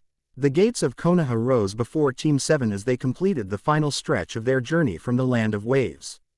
Naruto walked slightly ahead of the group, his you ally boundless energy tempered by contemplation. Behind him, Sasuke and Sakura exchanged occasional glances, still processing everything they'd witnessed on the bridge. Bringing up the rear were Kakashi and Shuri, deep in quiet conversation about metallurgy and chakra conduction. Home sweet home, Naruto murmured as they approached the massive wooden gates. Azumo and Katetsu, the eternal gate guards, straightened at their approach. Team 7 returning from mission, Kakashi reported formally. He gestured to Shuri, +1 visiting specialist from the Land of Iron. She has temporary authorization from me pending official approval.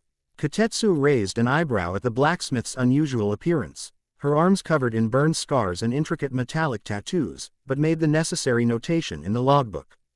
The Hokage requested your team report immediately upon return, Azumo informed them, his eyes lingering curiously on Naruto. Especially you, Naruto. Me, why? Naruto asked, though he suspected the answer. Didn't say. Just that it's urgent. Azumo shrugged. Must have been some mission, huh? Word traveled back that you faced Zabuza Momochi. And lived to tell about it, Katetsu added, impressed. Naruto exchanged a look with Kakashi, both aware that news of the battle had reached Konoha, but apparently not the full details of what had happened with Naruto's abilities. We should go, Kakashi said. The Hokage is waiting. As they walked through Konoha's streets, Naruto noticed subtle changes in how villagers reacted to him. The usual cold stares and whispers remained, but now mixed with curious glances. Something had shifted in their perception, or perhaps in his own bearing. Knowing part of his heritage, even something as unbelievable as divine parentage, had altered his perspective on their rejection. They sense it, Shuri observed quietly, falling into step beside him. Even untrained civilians can detect changes in chakra signature, though the why wouldn't understand what they're perceiving. Is my chakra different now? Naruto asked. Not your chakra, Shuri corrected. The other energy, what Kara calls your divine essence. It's more present since the bridge incident. My instruments show it's integrated more fully with your biological systems. Great, Naruto muttered. So now I'm even more of a freak. No, Shuri countered firmly. You're evolving, becoming what you were always meant to be. Before Naruto could respond, they arrived at the Hokage Tower. The guards stationed outside nodded to Kakashi and waved the team through with unusual deference. The third Hokage sat behind his desk, pipe smoke creating lazy spirals in the afternoon sunlight. His aged eyes narrowed as Team 7 entered, lingering particularly on Naruto and the unfamiliar blacksmith. Welcome back, he greeted. I've received preliminary reports about your mission. C rank to A rank is quite the escalation. It was unavoidable, Lord Hokage, Kakashi replied. Once we encountered the demon brothers, the mission parameters changed substantially. Indeed, the Hokage set down his pipe. I'm more interested in what happened on the bridge. The reports mention unusual weather phenomena centered around Naruto. Naruto shifted uncomfortably under the Hokage's penetrating gaze. Perhaps it would be best if we discussed this privately, Kakashi suggested. Glancing at Sasuke and Sakura. They already know, Naruto interjected. They saw everything on the bridge. The Hokage considered this, then nodded. Very well, tell me exactly what happened. For the next half hour, Kakashi delivered a detailed account of the mission, with occasional additions from the genin. When he described the lightning Naruto had generated without ND signs and the storm that formed above the bridge, the Hokage's expression remained carefully neutral, but his knuckles widened around his pipe. And you believe this confirms what Kara suggested about Naruto's parentage? He asked when Kakashi finished. I do, Lord Hokage, Kakashi confirmed. The energy signatures don't match any known chakra nature. And there's this. He produced a scroll containing Shuri's measurements and observations of Naruto's dual energy systems. The Hokage examined them with interest before turning his attention to the blacksmith. You are Shuri Yodo, master blacksmith from the land of iron. She introduced herself with a respectful bow. My family specializes in chakra-conductive metals, but our oldest techniques reference something beyond ordinary. Chakra, what our ancestors called divine metal. And you believe Naruto's abilities connect to these ancient techniques? I know they do, Shuri stated confidently. My instruments detect the me energy signatures described in scrolls dating back before the founding of the shinobi villages, when my ancestors supposedly forged weapons for visitors from the sky realm. The Hokage leaned back, taking a long draw from his pipe. 12 years ago, he began carefully, just days before the Nine Tails attack, something fell from the sky outside Konoha. It left a crater shaped remarkably like a hammer. Within the impact site, we found strange markings that matched no known writing system. They disappeared within hours, fading like frost under the sun. Naruto's eyes widened. A hammer, like the one from my dreams. Dreams. The Hokage leaned forward. What dreams? Since the night with Mizuki, I've been having this recurring dream. A rainbow bridge, a golden city, and a man with a hammer who calls me his son. Lightning passes between us before I wake up. Silence settled over the room as everyone processed this information. The Hokage finally turned to Sasuke and Sakura. Quote, you two have witnessed things few in our village know about. I must ask for your discretion. What Naruto is experiencing could be destabilizing if it became common knowledge. We understand, Lord Hokage, Sakura answered immediately. Sasuke merely nodded, though his eyes remained fixed on Naruto with new calculation. Good. The Hokage shifted his attention back to Naruto. As for you, we need to establish a training regimen that helps you control these emerging abilities. Kakashi will continue supervising, with input from, he gestured toward Shuri. I'd like to stay in Konoha temporarily, the blacksmith requested, to continue my research and assist with Naruto's training. My forge in the land of iron can manage without me for a few months. Granted, the Hokage decided. All arrange accommodations and workshop space. Your expertise may prove invaluable. He turned to Team 7. You're dismissed. Take 3 days for rest before resuming duties. Except for you, Naruto, I'd like you to stay a moment. As the others filed out, Naruto remained standing before the Hokage's desk, trying not to fidget under the old man's penetrating gaze. Naruto, the Hokage began once they were alone, his tone softening. How are you handling all of this? The unexpected personal question caught Naruto off guard. The Hokage had always shown him kindness, but rarely addressed his emotional state so directly. I'm processing, I guess, Naruto admitted. It's a lot to take in.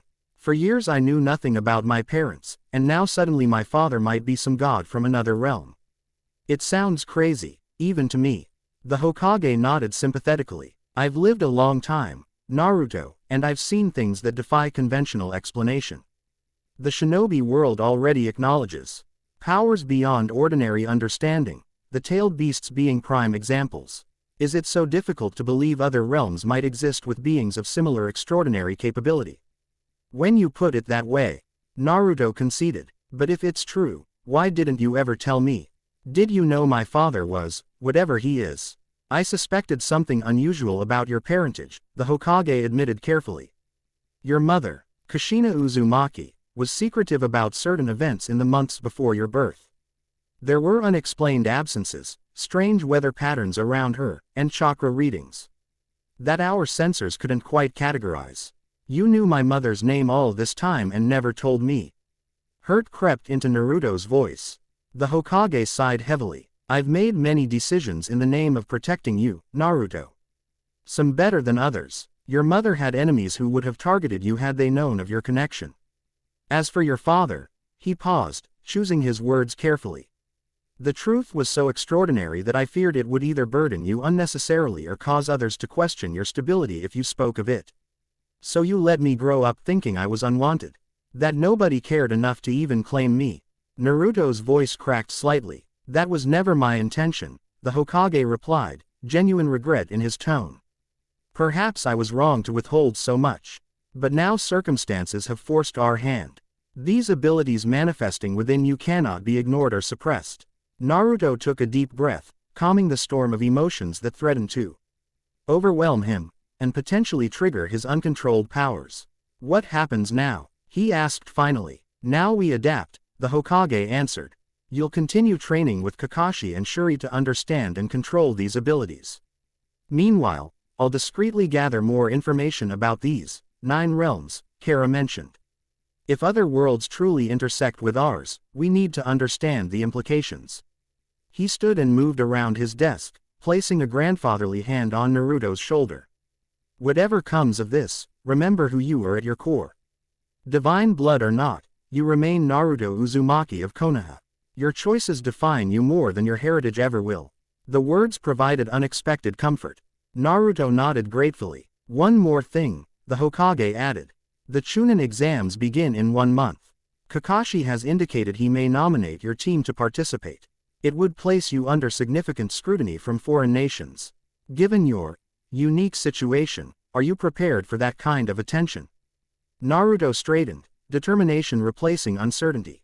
I can handle it. Besides, I need to test myself against strong opponents to figure out these new abilities. Very well, the Hokage smiled slightly. But proceed with caution. Not everyone will view your emerging powers as benevolently as we do. During the 3 days of rest granted to Team 7, Naruto found himself wandering Konoha restlessly. Though physically recovered from the Land of Waves mission, his mind remained turbulent with questions about his heritage and future. On the second day, his meandering path led him to one of Konoha's less frequented training grounds, a forested area with a small stream running through it. To his surprise, he wasn't alone. A young woman stood beside the water, her back to him as she practiced gentle, flowing movements that seemed to follow the water's course. Her Hyuga clan robes and long indigo black hair immediately identified her family affiliation. Though Naruto didn't recognize her specifically. Curious, he paused to watch her training from a respectful distance. Unlike the rigid gentle fist style he'd seen other Hyuga use, her movements incorporated unusual fluidity. Almost like water itself. As she turned during a sequence, Naruto caught sight of something unexpected, the curse mark of the Hyuga branch family on her forehead, partial L. Y visible beneath carefully arranged bangs. Suddenly, she froze mid-movement. Without turning, she called out, "You can come closer if you wish. Your energy signature is distinctive." Startled at being detected so easily, Naruto stepped forward from behind the tree where he'd been observing. "Sorry, I didn't mean to spy. I just haven't seen that style of gentle fist before." The young woman turned fully toward him, and Naruto estimated she was perhaps 3 or 4 years his senior.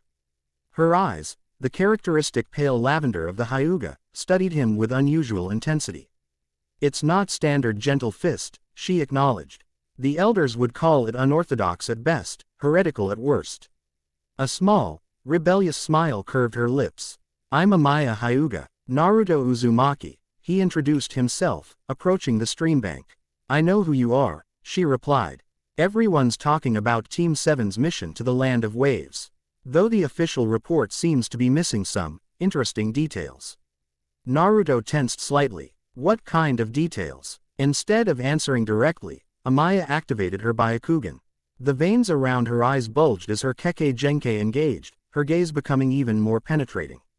"Fascinating," she murmured, circling him slowly. "I've never seen anything like it."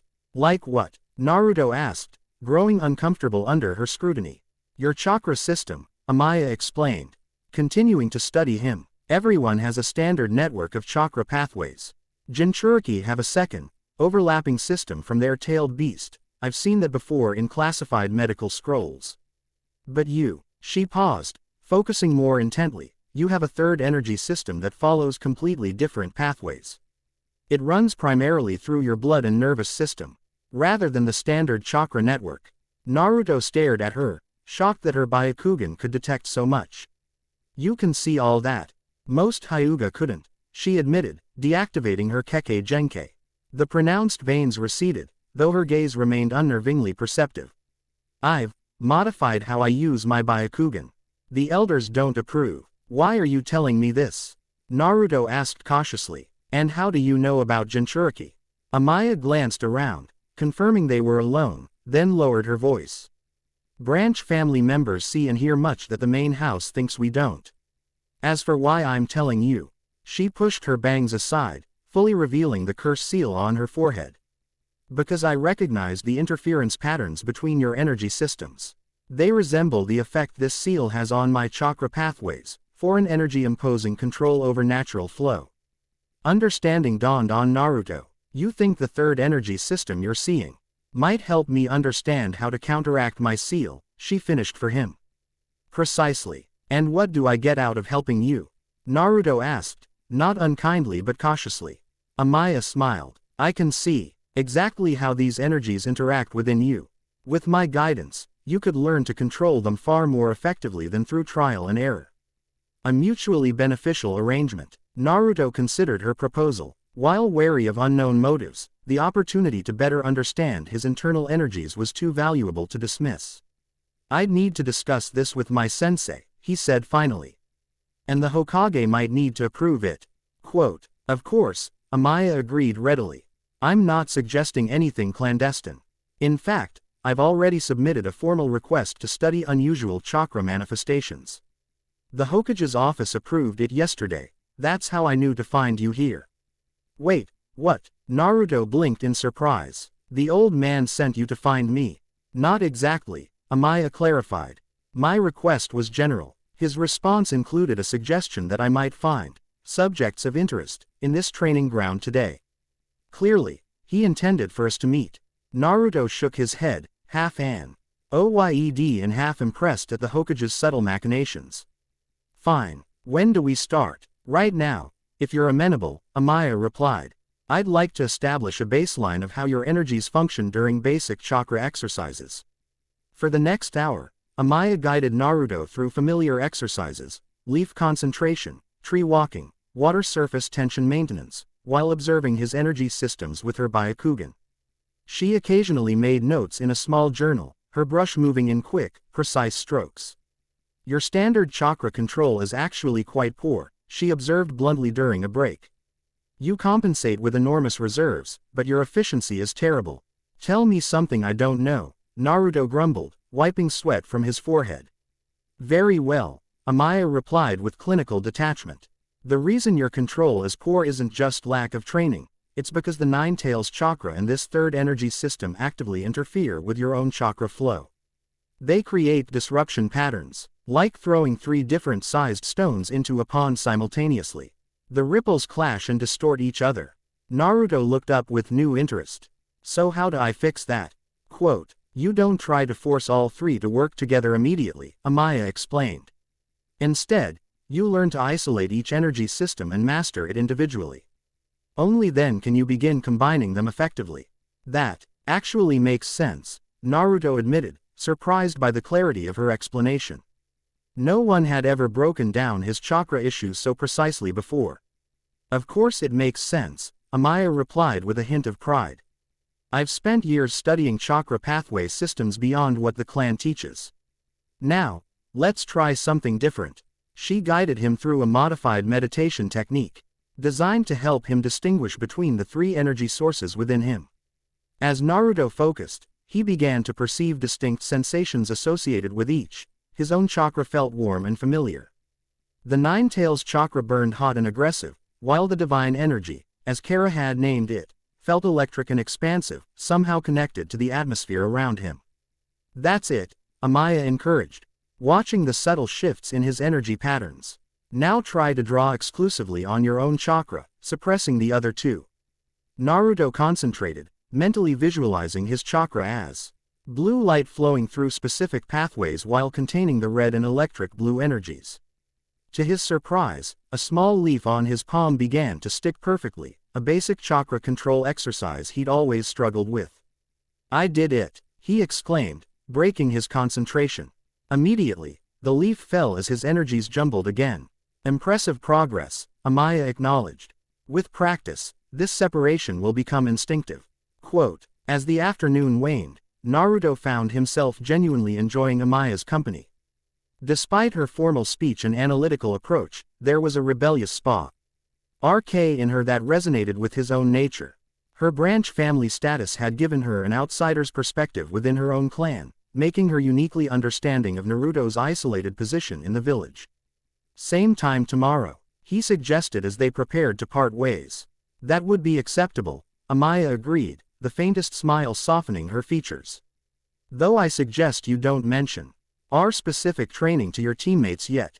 Not until we better understand what we're working with. Keeping secrets from my team doesn't feel right, Naruto frowned. Not secrets, Amaya corrected. Just preliminary findings. Once we have concrete results to share, we can involve others. Naruto reluctantly agreed, though something about her eagerness to keep their training private nagged at him. As they parted ways at the edge of the training ground, he couldn't help noticing how her eyes lingered on him, not with the clinical detachment of their session, but with something more personal. Until tomorrow, Naruto Uzumaki, she said softly, I suspect our collaboration will prove most illuminating for both of us. The following week established new routines for Naruto.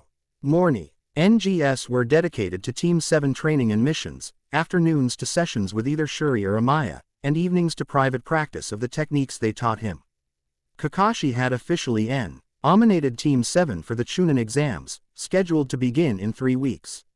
The announcement had filled Naruto with determination to master his unpredictable abilities before facing foreign competition. Focus on the medal, not your chakra, Shuri instructed during one afternoon session in the small workshop the Hokage had provided for her use. She placed a specially crafted kunai in Naruto's hand. Feel the difference in how it responds to each energy type. Naruto concentrated, channeling only his standard chakra into the weapon as he'd practiced with Amaya. The metal grew warm, glowing faintly blue, a normal reaction to chakra infusion. Now the other energy, Shuri directed. Just a small amount. Carefully, Naruto shifted his focus, suppressing his normal chakra and drawing on the electric energy that Kara called his divine birthright. The change was immediate and dramatic. The kunai crackled with visible electrical discharge, the runic patterns Shuri had etched into the metal glowing electric blue. Perfect, Shuri murmured, taking measurements with her instruments. The conductive alloy responds differently to each energy signature. What's the point of this exercise? Naruto asked. Maintaining the steady flow of power. Two purposes, Shuri explained, adjusting something on her measuring device. First, it helps you develop precise control over which energy you're channeling. Second, I'm mapping the unique properties of divine energy to create weapons and tools that can properly channel it without breaking. She showed him a box containing the shattered remains of various metal objects. Standard shinobi tools can't handle divine energy. They shatter, melt, or explode when overloaded. Like when I accidentally destroyed training posts during practice, Naruto realized. Exactly. But my ancestors developed alloys capable of conducting both chakra and divine power. I'm recreating those techniques based on our family scrolls. Naruto watched as she carefully documented the kunai's response to his energy. Despite her gruff demeanor, Shuri's passion for metallurgy was evident in her meticulous work. Over their sessions, he'd learned she was the youngest master smith in 3 generations of her family, having earned the title after developing new chakra-conductive alloys at just 17. There's a theoretical limit to how much energy metal can channel, she explained. Absorbed in her measurements. But these readings suggest divine energy follows different physical laws than chakra. The implications for weapons crafting are revolutionary. As their session concluded, Shuri set aside her instruments and fixed Naruto with an unusually direct gaze. The Chunin exams begin soon. Are you prepared for what that means? More tough opponents. Yeah, I'm looking forward to testing myself, Naruto replied with characteristic enthusiasm. Not just opponents, Shuri corrected seriously. Scrutiny. Foreign shinobi, including their intelligence divisions, will be watching competitors closely. Any unusual abilities you display will be noted, analyzed, and reported back to their villages. Naruto's enthusiasm dimmed slightly. You think I should hide my abilities? I think you should be strategic about what you reveal, Shuri advised. Some capabilities might be better kept in reserve until absolutely necessary. Kakashi-sensei said something similar. Naruto admitted, but I can't guarantee control if I'm backed into a corner. These powers still respond to emotions more than conscious direction. Shuri nodded thoughtfully. Then we need to accelerate your training. She reached for a small wooden box on her workbench. This might help. Inside the box lay a medallion crafted from the same special alloy as the kunai, etched with intricate runic patterns that resembled those Naruto had seen on the scroll of sealing. It's a regulator, Shuri explained as Naruto examined it. Based on the conductors I gave you in the Land of Waves. But more sophisticated. It won't suppress your divine energy, but it should help prevent accidental discharges by providing a controlled channel for excess power. Naruto slipped the medallion's chain around his neck, immediately feeling a resonance with the strange energy inside him. It's humming. It's attuning to your specific energy signature, Shuri confirmed. Wear it constantly until the exams. It should help stabilize the power fluctuations, especially during emotional spikes. As Naruto left Shuri's workshop that evening, medallion tucked beneath his shirt, he couldn't shake the feeling that despite all this preparation, the Chunin exams would bring challenges no one anticipated. In the forests outside Konoha, a pale-skinned figure observed the village from the shadows. His serpentine eyes fixed on the distant Hokage Tower. Orochimaru, former Konoha Sannin turned missing nin, smiled thinly as his subordinate delivered the latest intelligence. The rumors appear confirmed. Lord Orochimaru, Kabuto reported, adjusting his glasses. Unusual energy signatures have been detected around the Uzumaki boy, distinct from the Nine Tails chakra. Ple witnesses from the Land of Waves mission describe him generating lightning without hand signs and controlling localized weather phenomena. Fascinating, Orochimaru hissed softly. The Jinchuriki harbors more secrets than anticipated. And you're certain he's entering the Chunin exams. Team 7's nomination is confirmed, Kabuto replied. Along with several promising rookies, including Sasuke Uchiha.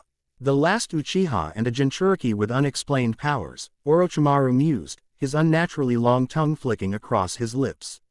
How fortuitous. Adjust our plans to include closer observation of the Uzumaki boy during the Forest of Death phase. What about the primary objective? Kabuto inquired carefully. Unchanged, Orochimaru confirmed. Sasuke receives the curse mark as planned. But now I'm equally interested in discovering the source of these anomalous energy readings from the Nine Tails host. Power that isn't Biju Chakra but can manipulate natural elements directly. Such abilities could prove useful to our research. I'll deploy additional sensors during the exam, Kabuto promised. If the boy displays these powers again, we'll collect comprehensive data.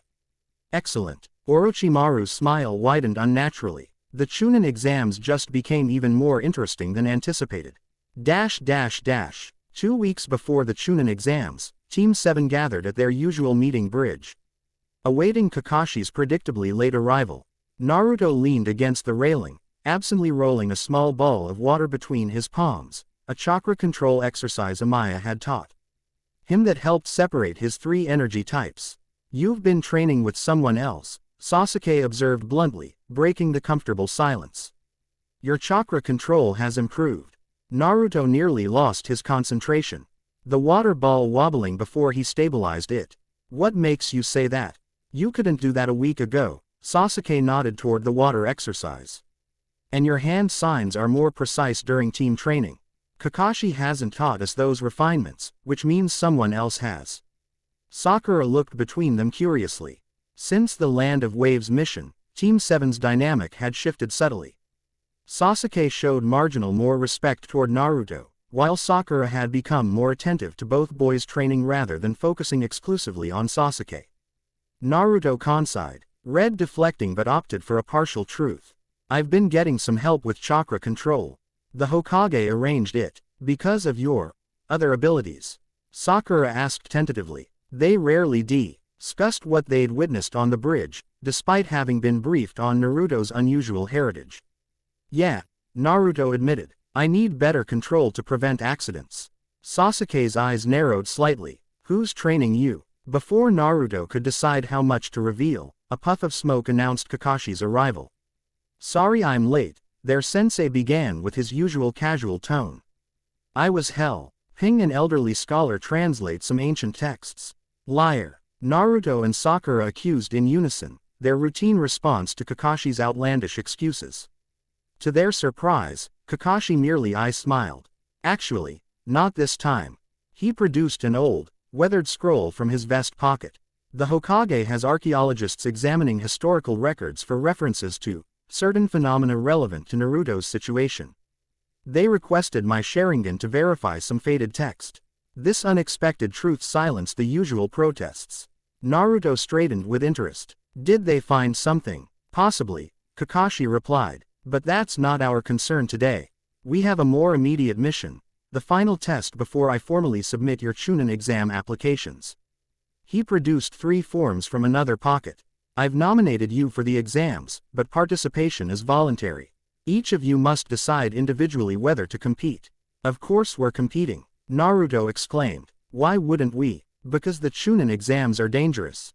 Kakashi answered seriously. Potentially fatal. Participants have died in previous exams. This isn't like our missions where I can intervene if things go wrong. Once the exam begins, you're largely on your own. The sobering statement tempered even Naruto's enthusiasm momentarily. What's this final test? Sasuke asked, getting to the point. Kakashi smiled again. Survival exercise. Training Ground 44, commonly called the Forest of Death. We'll conduct a simulation of the exam's second phase. 3 days of wilderness survival while completing an objective. When? Sakura asked, looking slightly apprehensive. Right now, Kakashi replied cheerfully. Pack for 3 days and meet at the forest entrance in 1 hour. Oh, and don't eat lunch.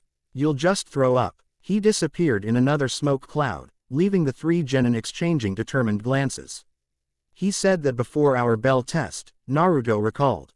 I'm definitely eating this time. Training Ground 44 deserved its ominous nickname. Enormous trees formed a dense canopy that blocked most sunlight, creating a perpetual twilight beneath. Massive roots rose from the ground like wooden serpents, while strange sounds echoed from the shadows, growls, hisses, and occasional screams that might or might not have been human. Team 7 stood at the perimeter fence, taking in the foreboding environment while waiting for Kakashi. They used this for the Chunin exams. Sakura asked, unable to keep the apprehension from her voice. The second phase, Kakashi confirmed, appearing behind them soundlessly. Your task is simple. Retrieve a scroll I've hidden at the center of the forest and return it within 3 days. Consider it a mission simulation. That's it? Naruto asked suspiciously. Just find a scroll. Quote. Well, Kakashi added casually, you'll also need to contend with poisonous plants, predatory animals, giant insects, quicksand bogs, and a few traps I've scattered throughout. Nothing too challenging. Any specific parameters? Sasuke inquired, already analyzing potential approaches. Just one. Kakashi held up a finger. You must reach the central tower together. If any team member is incapacitated or separated for more than 6 hours, the mission fails. This stipulation immediately changed their calculus. Individual strength wouldn't be enough. They needed to function as a coordinated unit. Your simulation begins now, Kakashi announced, unlocking a gate in the fence. Good luck. The 3 genin exchanged determined nods before plunging into the forest's oppressive darkness. We should establish a formation, Sasuke suggested once they were deep enough into the forest that the entrance was no longer visible. I'll take point with Sharingan. Sakura in the middle as coordinator. Naruto and his shadow clones as rear guard and perimeter security. Makes sense, Naruto agreed, creating 4 shadow clones without hand signs, a refinement he'd developed during training with Amaya. The clones immediately spread out in a loose perimeter around the team. Since when can you make clones without signs? Sasuke asked sharply. Since I've been practicing, Naruto replied with a hint of pride. Comes in handy, right? Sasuke grunted noncommittally, but Naruto could tell he was impressed. The Uchiha activated his Sharingan, TW. Otomo now visible in each eye, a development from their Land of Waves battle. They moved efficiently through the forest for several hours, avoiding the worst hazards thanks to Sasuke's visual acuity and Naruto's clone scouts. By mid-afternoon, they'd covered nearly half the distance to the central tower. Let's take a short break, Sakura suggested as they reached a small clearing. We should conserve strength for whatever Kakashi-sensei has planned at the tower. As they rested, Naruto felt a familiar tingling sensation from the medallion Shuri had given him. The metal warmed against his chest, vibrating subtly. Something's coming, he warned, rising to his feet. The medallion's reacting. What medallion? Sakura asked, but Sasuke was already on alert, Sharingan scanning the surroundings. Before Naruto could explain, one of his perimeter clones dispersed, sending its memories flooding back to him, images of a massive serpent moving through the undergrowth directly toward them.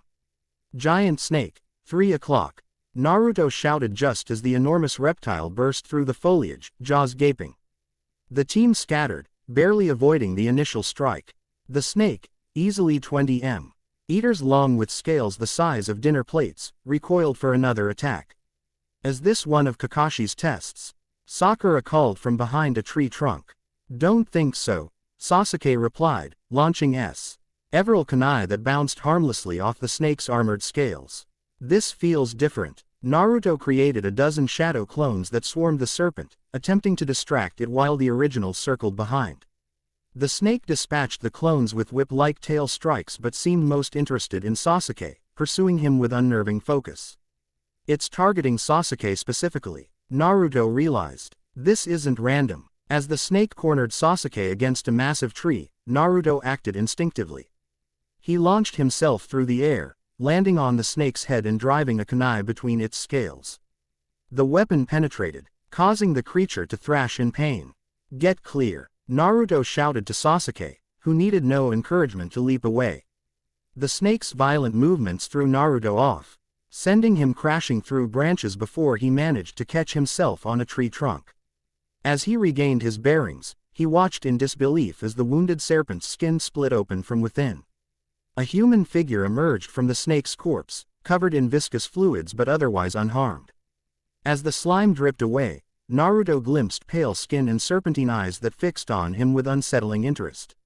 Fascinating, the stranger hissed, studying Naruto with clinical detachment. You sensed my approach before visual contact. How unusual. Who are you? Sasuke demanded, rejoining the confrontation with kunai ready. The stranger's attention shifted to the Uchiha, a disturbing smile spreading across his face. My primary interest was you, Sasuke-kun, but now I find myself equally curious about your teammate.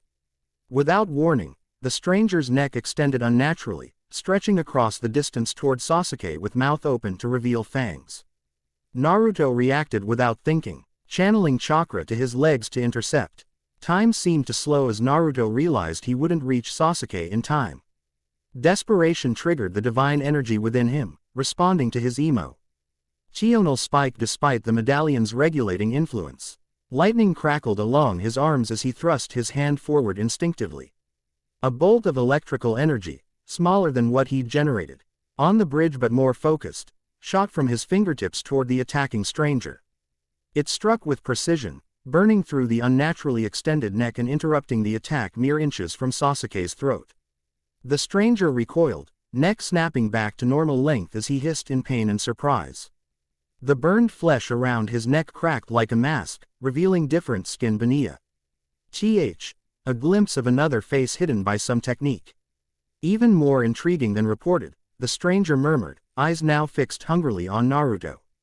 Lightning generation without hand signs or visible chakra molding. Tell me, boy, do you know what you are? Get away from my team, Naruto growled, the air around him becoming charged with static electricity. The medallion beneath his shirt glowed visibly through the fabric, working to regulate the power surge. Or what? The stranger taunted. You'll electrocute me, your control is rudimentary at best.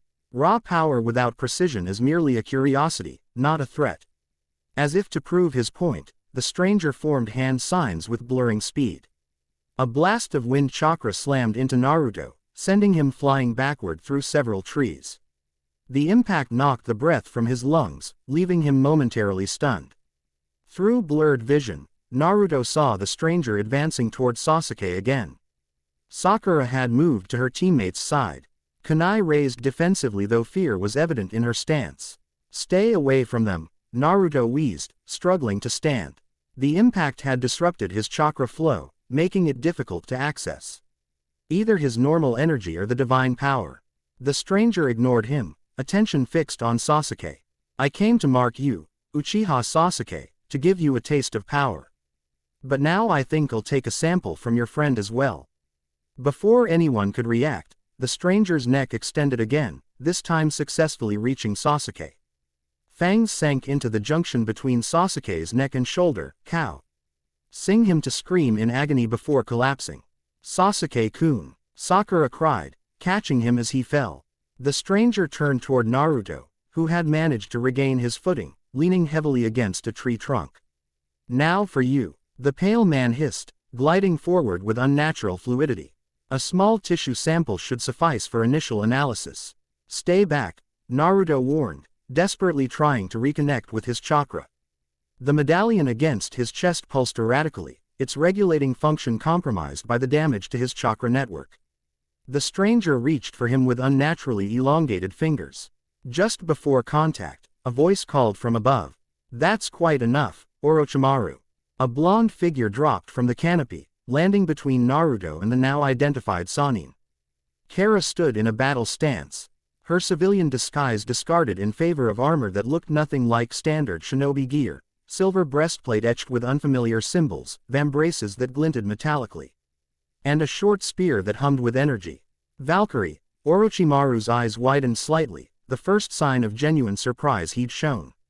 How unexpected to encounter one of Odin's choosers on Midgard. You know of Asgard, Kara observed coldly. Few in this realm retain such knowledge. I make it my business to study powers beyond mortal understanding, Orochimaru replied. A respectful caution entering his demeanor. Though I admit, I didn't expect the Allfather to take interest in a mere Chunin exam. The Allfather's interests are not your concern, Kara stated flatly. Leave now, Snake Sage. Or face consequences beyond your comprehension. For a tense moment, Orochimaru seemed to consider his options, eyes darting between the Valkyrie, the unconscious Sasuke, and Naruto. Finally, he stepped back with a mocking bow. Another time, then, I've accomplished my primary objective regardless. He began sinking into the ground, his body melding with the earth. Do tell Thor that his offspring has caught my interest. Such fascinating potential in that bloodline. As Orochimaru disappeared completely, Naruto slumped against the tree, the adrenaline drain leaving him shaky. "You know my father?" he asked Kara weakly. "I serve in Asgard's forces," she confirmed, moving to examine him with efficient precision. "Thor is my prince and commander. Your injuries are significant but not life-threatening." "Sasuke," Naruto gestured toward his fallen teammate. "He did something to him."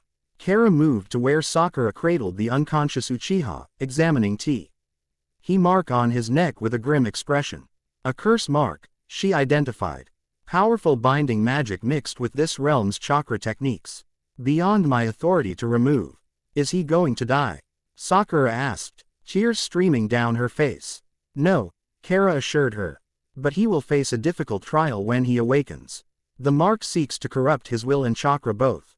She straightened, assessing their situation. "You cannot complete your exercise now. The Uchiha needs medical attention, and you," she nodded to Naruto, "have chakra pathway damage that requires treatment." "Why are you here?" Naruto asked. "Did you know Orochimaru would attack us?" "No," Kara admitted. "I came because we detected an ancient power awakening near Konoha, a runestone from the last age when Asgardians walked freely in this realm. Its activation coincides with your recent use of divine energy." "A runestone," Naruto repeated, confused. "A marker left by my people centuries ago," Kara explained. "They respond to divine energy, particularly that of the royal bloodline. Your display on the bridge was enough to partially activate one buried deep in this forest." "Is that why Kakashi sent us here?" Naruto wondered aloud. Did he know about this stone? "Unlikely," Kara replied, "but the Hokage might have sensed something amiss. This forest contains many ancient secrets." She helped Naruto to his feet while Sakura supported Sasuke. "We should move. That snake sage may have retreated, but his minions likely remain nearby." "There's an old bunker about half a kilometer east," Sakura suggested, recalling information from Academy geography lessons. "It was used during the last Shinobi War as a medical outpost." "Good," Kara nodded approvingly.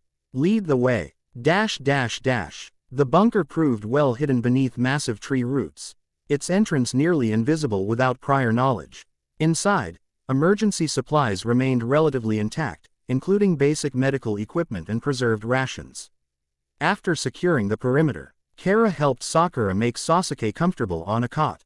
The Uchiha remained unconscious, occasionally twitching and murmuring as fever consumed him. "The curse fights for dominance," Kara explained, examining the mark with a small device unlike anything Naruto had seen before. "His will must overcome it, or it will corrupt him completely." "And if it corrupts him?"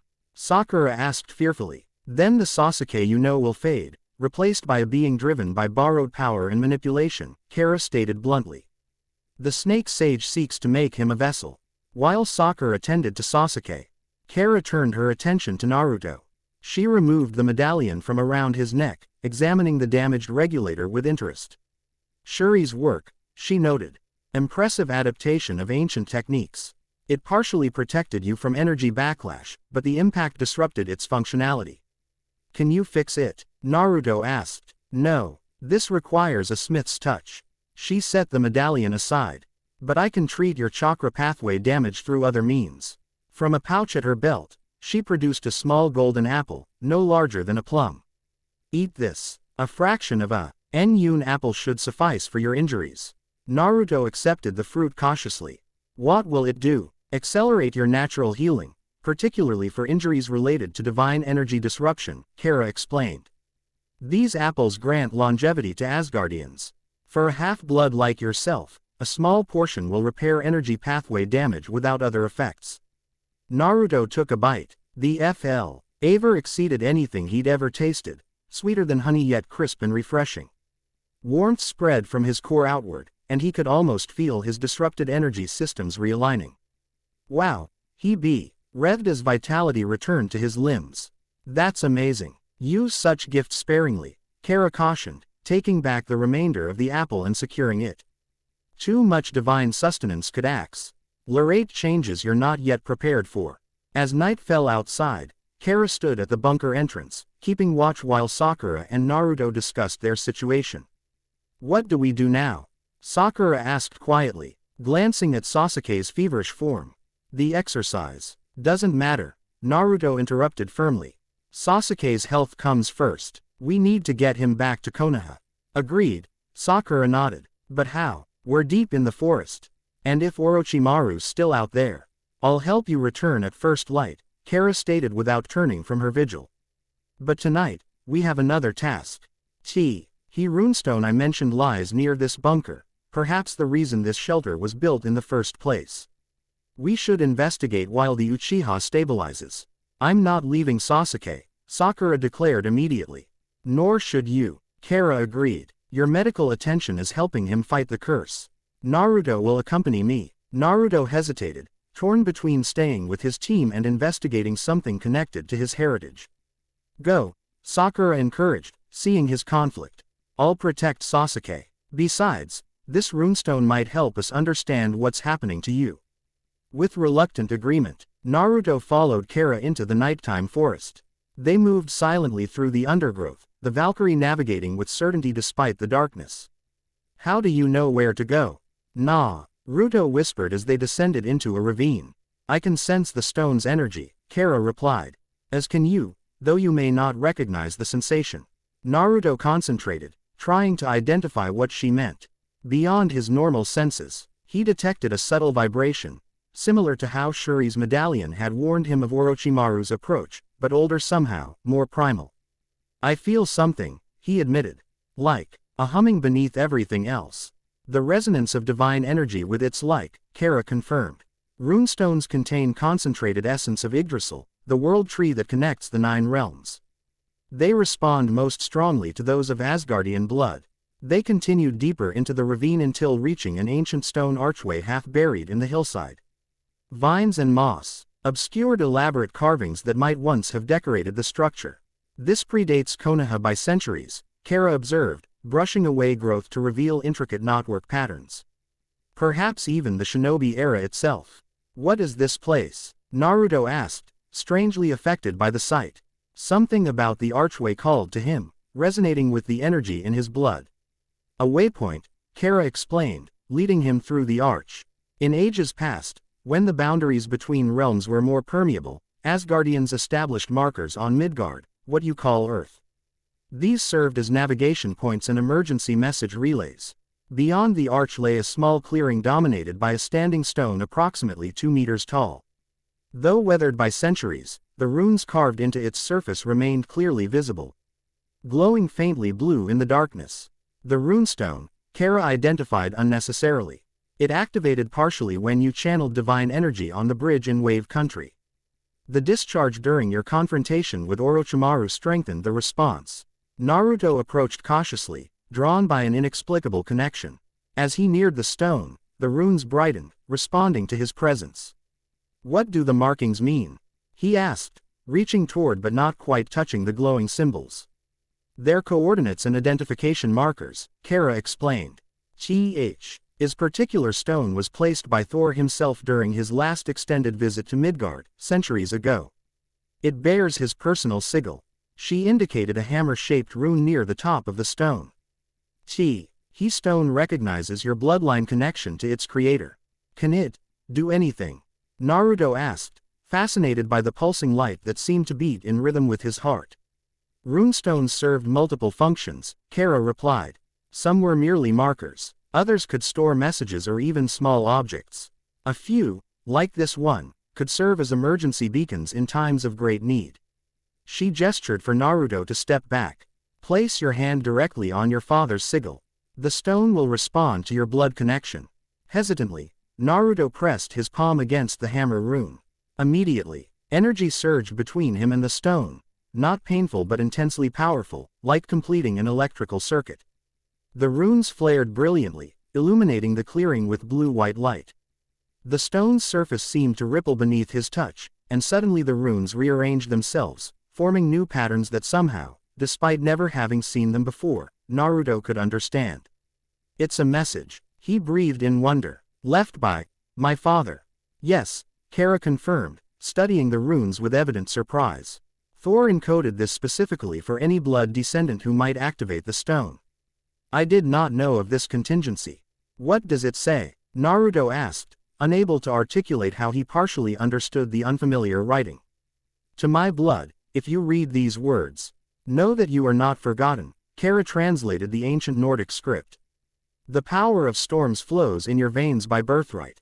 In times of greatest need, call to Mjolnir with pure heart and worthy purpose. The hammer knows the blood of Odin's line across all realms and dimensions.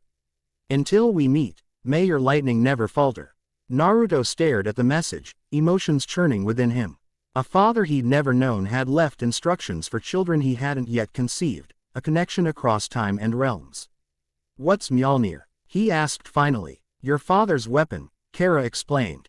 A war hammer forged from the heart of a dying star, enchanted by Odin himself. Only the worthy can lift it, and in Thor's hands, it channels the full might of his storm powers. And he's saying I could call it somehow from another realm. Theoretically, Kara allowed, though skepticism tinged her voice. Mjolnir has been known to respond to Thor across vast distances. But crossing between realms without the Bifrost, that would be unprecedented. Before Naruto could ask further questions, the stone pulsed once more before dimming to a faint glow. A small compartment at its base slid open, revealing a metallic object nested within. Kara's breath caught. A fragment of Uru metal, the same material as Mjolnir itself. Thor left this for his descendant to find. Naruto reached for the object, a small disc of silvery metal etched with the same hammer sigil as the runestone. As his fingers touched it, warmth spread up his arm, and the metal briefly glowed with inner light. It recognizes you, Kara observed with evident awe. This is a priceless gift, Naruto. Uru metal is exceedingly rare even in Asgard. On Midgard, it is virtually non-existent. What do I do with it? Naruto asked, turning the disc in his hand. Despite its small size, it carried surprising weight. Keep it close, Kara advised. In the hands of a skilled smith like Shuri, it could be incorporate. Into a weapon or tool specifically attuned to your divine energy. Even a small amount of Uru could significantly enhance your ability to channel and direct storm powers. Naruto carefully pocketed the disc, mind racing with possibilities. We should get back to Sakura and Sasuke. As they turned to leave, Kara paused, looking back at the runestone with a troubled expression. The stone's activation will have been noticed in Asgard. Heimdall, who sees across realms, will have informed the Allfather by now. Is that bad? Naruto asked, sensing her concern. Complicated, she corrected. Odin has complex feelings about Midgard and its inhabitants. Thor's attachment to this realm has been a point of contention between them before. And now there's me, Naruto realized. A half-mortal grandson he didn't know about. Precisely, Kara confirmed. The political implications in Asgard are significant. Across realms, in Asgard's golden palace, two figures stood before the throne of the Allfather. Thor, god of thunder, faced his father with barely contained emotion, while Heimdall remained stoic beside him. The runestone activation confirms it beyond doubt, Thor insisted. My son lives on Midgard. And he's beginning to access his birthright powers. Odin, one-eyed king of Asgard, sat imposingly on his golden throne, Gungnir clasped in his hand. His expression remained impassive as he considered Thor's words. A half-mortal child wielding the power of Asgard, he finally spoke, his voice carrying the weight of millennia. Without training or understanding of his heritage. This creates complications, my son. Complications, Thor repeated incredulously. He is my blood, your grandchild, and he faces threats alone in a realm that cannot comprehend his nature. He is not alone, Odin countered calmly. Kara watches over him, as does the mortal smith descended from our former allies. Heimdall keeps vigilant eye upon his development. Observation is insufficient, Thor argued. The snake sage who attacked him today will not be the last to covet his power. I should go to him, train him. You will not. Odin's command echoed through the throne room. The ancient treaties with Midgard are clear. Direct interference is forbidden except in cases of realm-wide threat. Treaties made millennia ago. Thor's frustration manifested as static electricity crackling along his armor. When mortals worshipped us as gods and lacked the understanding to interact as equals. Treaties still binding, Odin maintained firmly. The boy's existence already strains the boundaries of our laws. To directly intervene would risk consequences beyond your comprehension. Thor paced before the throne, struggling to contain his emotions. Then what would you have me do? Abandon my son to struggle with powers he cannot understand. Powers that place him in grave danger. Odin's expression softened marginally. I did not say we would provide no aid, Mir. Lee, that direct intervention remains forbidden. He gestured to Heimdall. What of the Uru fragment? The boy has claimed it, Heimdall reported. He and the Valkyrie have returned to their companions. The young Uchiha's condition stabilizes, though the curse mark remains. Odin nodded thoughtfully. The metal will help him channel his divine heritage more safely. And perhaps, there is another avenue we might explore within the boundaries of our laws. Thor paused his pacing, attention fixed on his father. What avenue? The boy's mortal heritage comes from the Uzumaki clan, known for their unique chakra and sealing techniques, Odin observed. Their ancestral home, Uzushiogakure, lies in ruins, but its knowledge was not entirely lost. Some artifacts of that fallen village might prove educationally valuable for one of mixed Asgardian and Uzumaki bloodlines. Understanding dawned in Thor's eyes. You suggest we guide him to his mother's heritage as a means of helping him understand his father's. The laws forbid direct Asgardian intervention, Odin confirmed with the faintest hint of a smile. They say nothing about facilitating a mortal's discovery of his own heritage. Thor bowed his head, accepting the compromise. Thank you, father. As Thor departed, Heimdall remained before the throne, his golden eyes fixed on the Allfather. You didn't mention the prophecy, the Guardian observed quietly. Some knowledge brings only burden without benefit, Odin replied, suddenly looking every bit his advanced age. If the ancient warnings about the convergence of Devi, nay blood and tailed beast power prove accurate, the boy faces trials enough without that weight upon his shoulders. And if he is indeed the storm heir mentioned in the scrolls? Heimdall pressed respectfully. Odin's grip tightened on Gungnir. Then all 9 realms may depend on his choices in the coming conflicts. For now, let him grow into his power naturally. The time for greater revelations will come soon enough. Dawn broke over the forest of death as Naruto, Kara, and Sakura prepared to transport Sasuke back to Konoha. The Uchiha's condition had stabilized during the night, the curse mark now dormant though still visible on his neck. He'll need specialized sealing techniques to contain the curse's influence, Kara advised as they fashioned a stretcher from branches and fabric. Your Hokage should consult with seal masters immediately. Will he be okay? Sakura asked, her face showing the strain of a sleepless night watching over her teammate. The worst has passed, Kara assured her. His will proved stronger than the curse's initial assault. But the mark remains, and with it, temptation toward corrupted power. As they secured Sasuke to the improvised stretcher, a voice called from outside the bunker. Team 7, are you in there? Naruto recognized Kakashi's voice immediately. Sensei, we're here. The copy nin appeared in the entrance, visible relief, crossing his usually impassive face as he surveyed his students. His expression darkened upon seeing Sasuke's unconscious form and the mark on his neck. Orochimaru, he identified the curse mark instantly. What happened? They quickly explained the encounter, with Kara providing additional context about the Sannin's apparent knowledge of Asgard and interest in both Sasuke and Naruto. This complicates matters significantly, Kakashi stated grimly. Orochimaru's involvement elevates this beyond a training exercise or even the Chunin exams. The Hokage needs to be informed immediately. His gaze shifted to Kara. And you intervened directly this time. Does that indicate a policy change from your superiors? A calculated risk, Kara replied carefully. Circumstances required immediate action to prevent the Snake Sage from obtaining samples of divine blood. Such material in his hands would have violated multiple cosmic treaties. Kakashi accepted this explanation with a nod. We need to move quickly.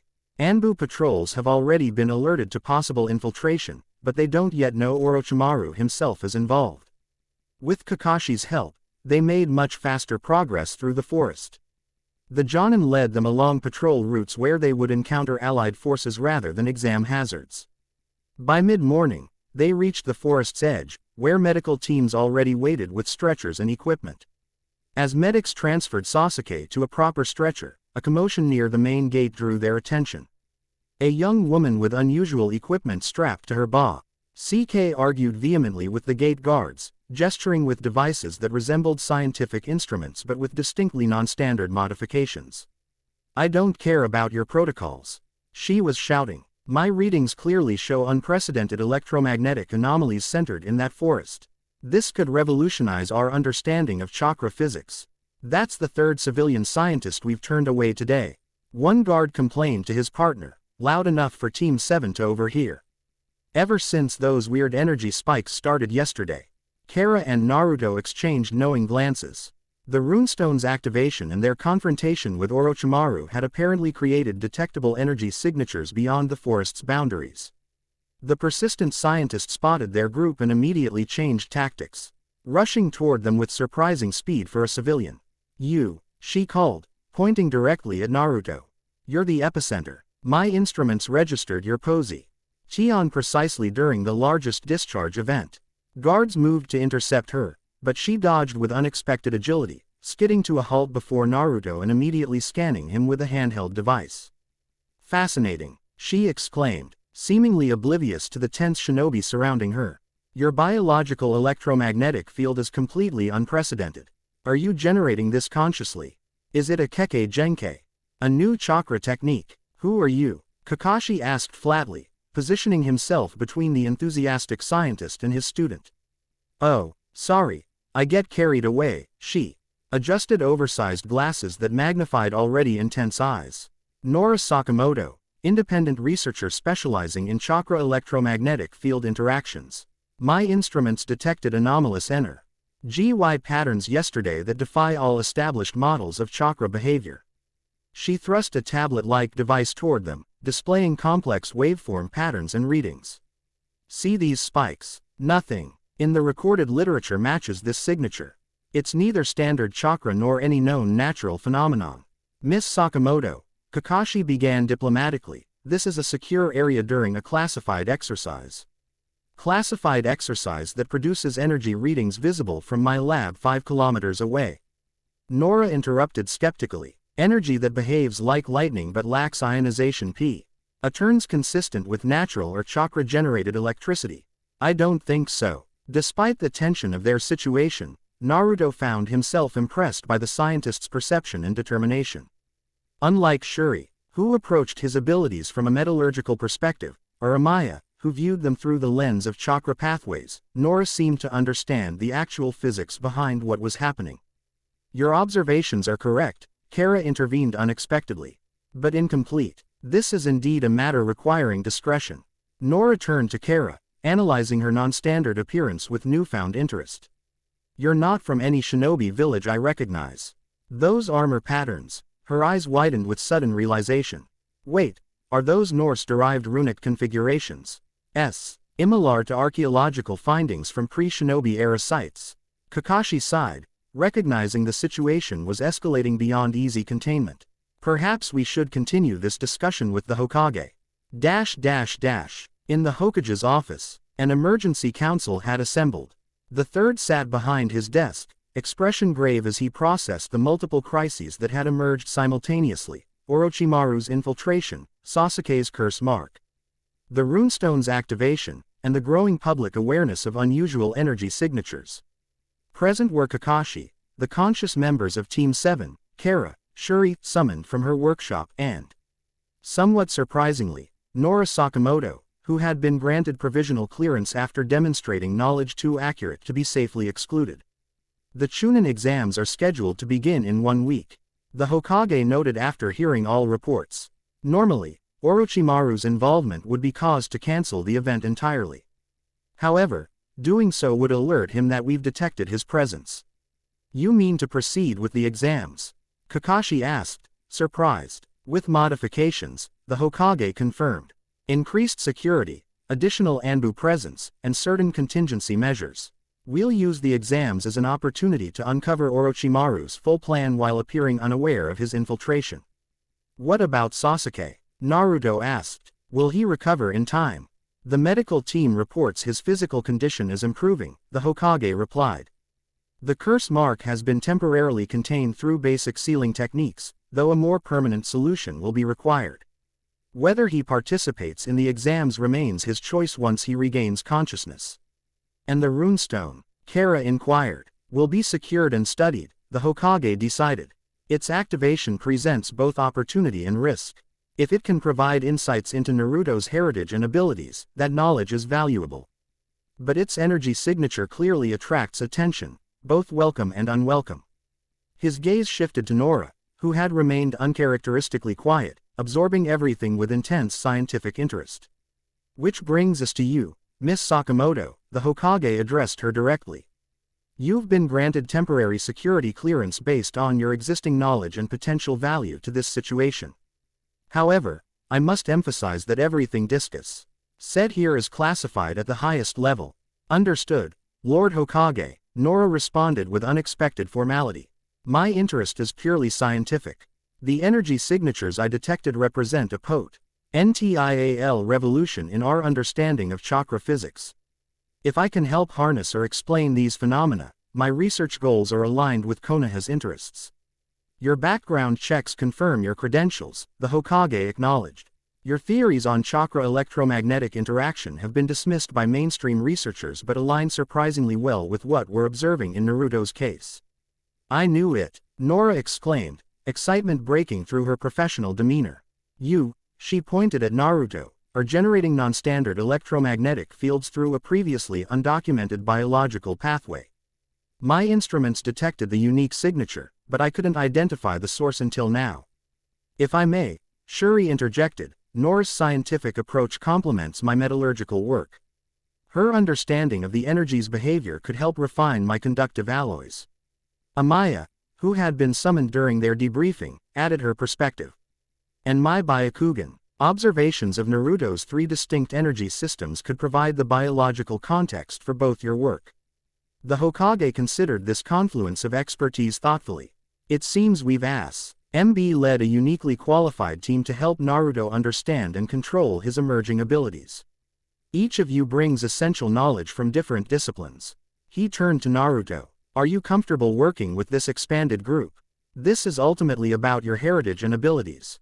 Naruto looked around at the assembled specialists, Shuri with her ancient metallurgical knowledge, Amaya's unique Byakugan insights, Nora's scientific enthusiasm, and Kara's connection to his father's world. For someone who had grown up isolated and rejected, having multiple people interested in helping him was both overwhelming and profoundly touching.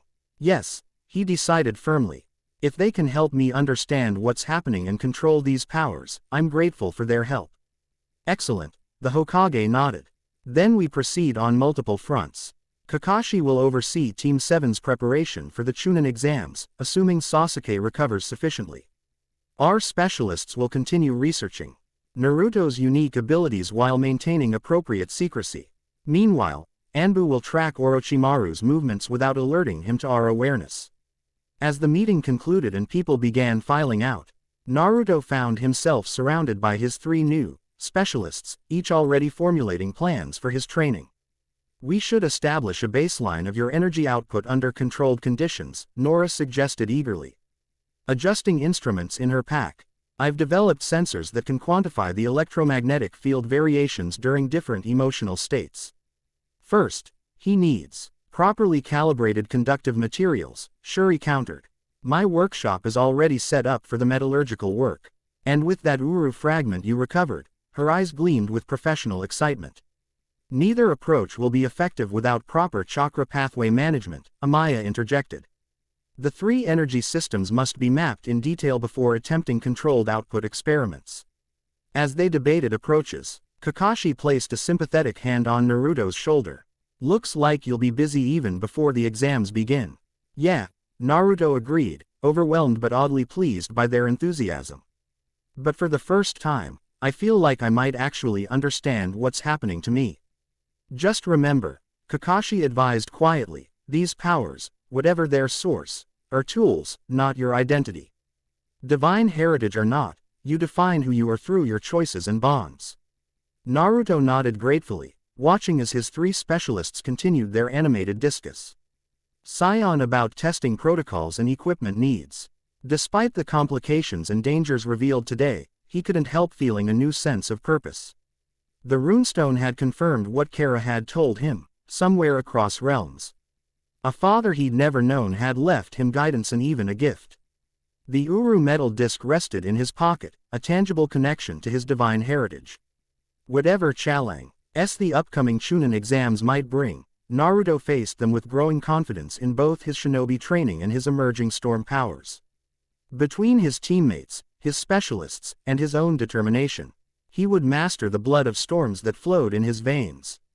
Outside the Hokage Tower, clouds gathered and dispersed in rapid succession, responding unconsciously to the emotions of the Storm God's son as he prepared for the trials ahead. Chapter 3 End. The End. I hope you enjoyed this episode.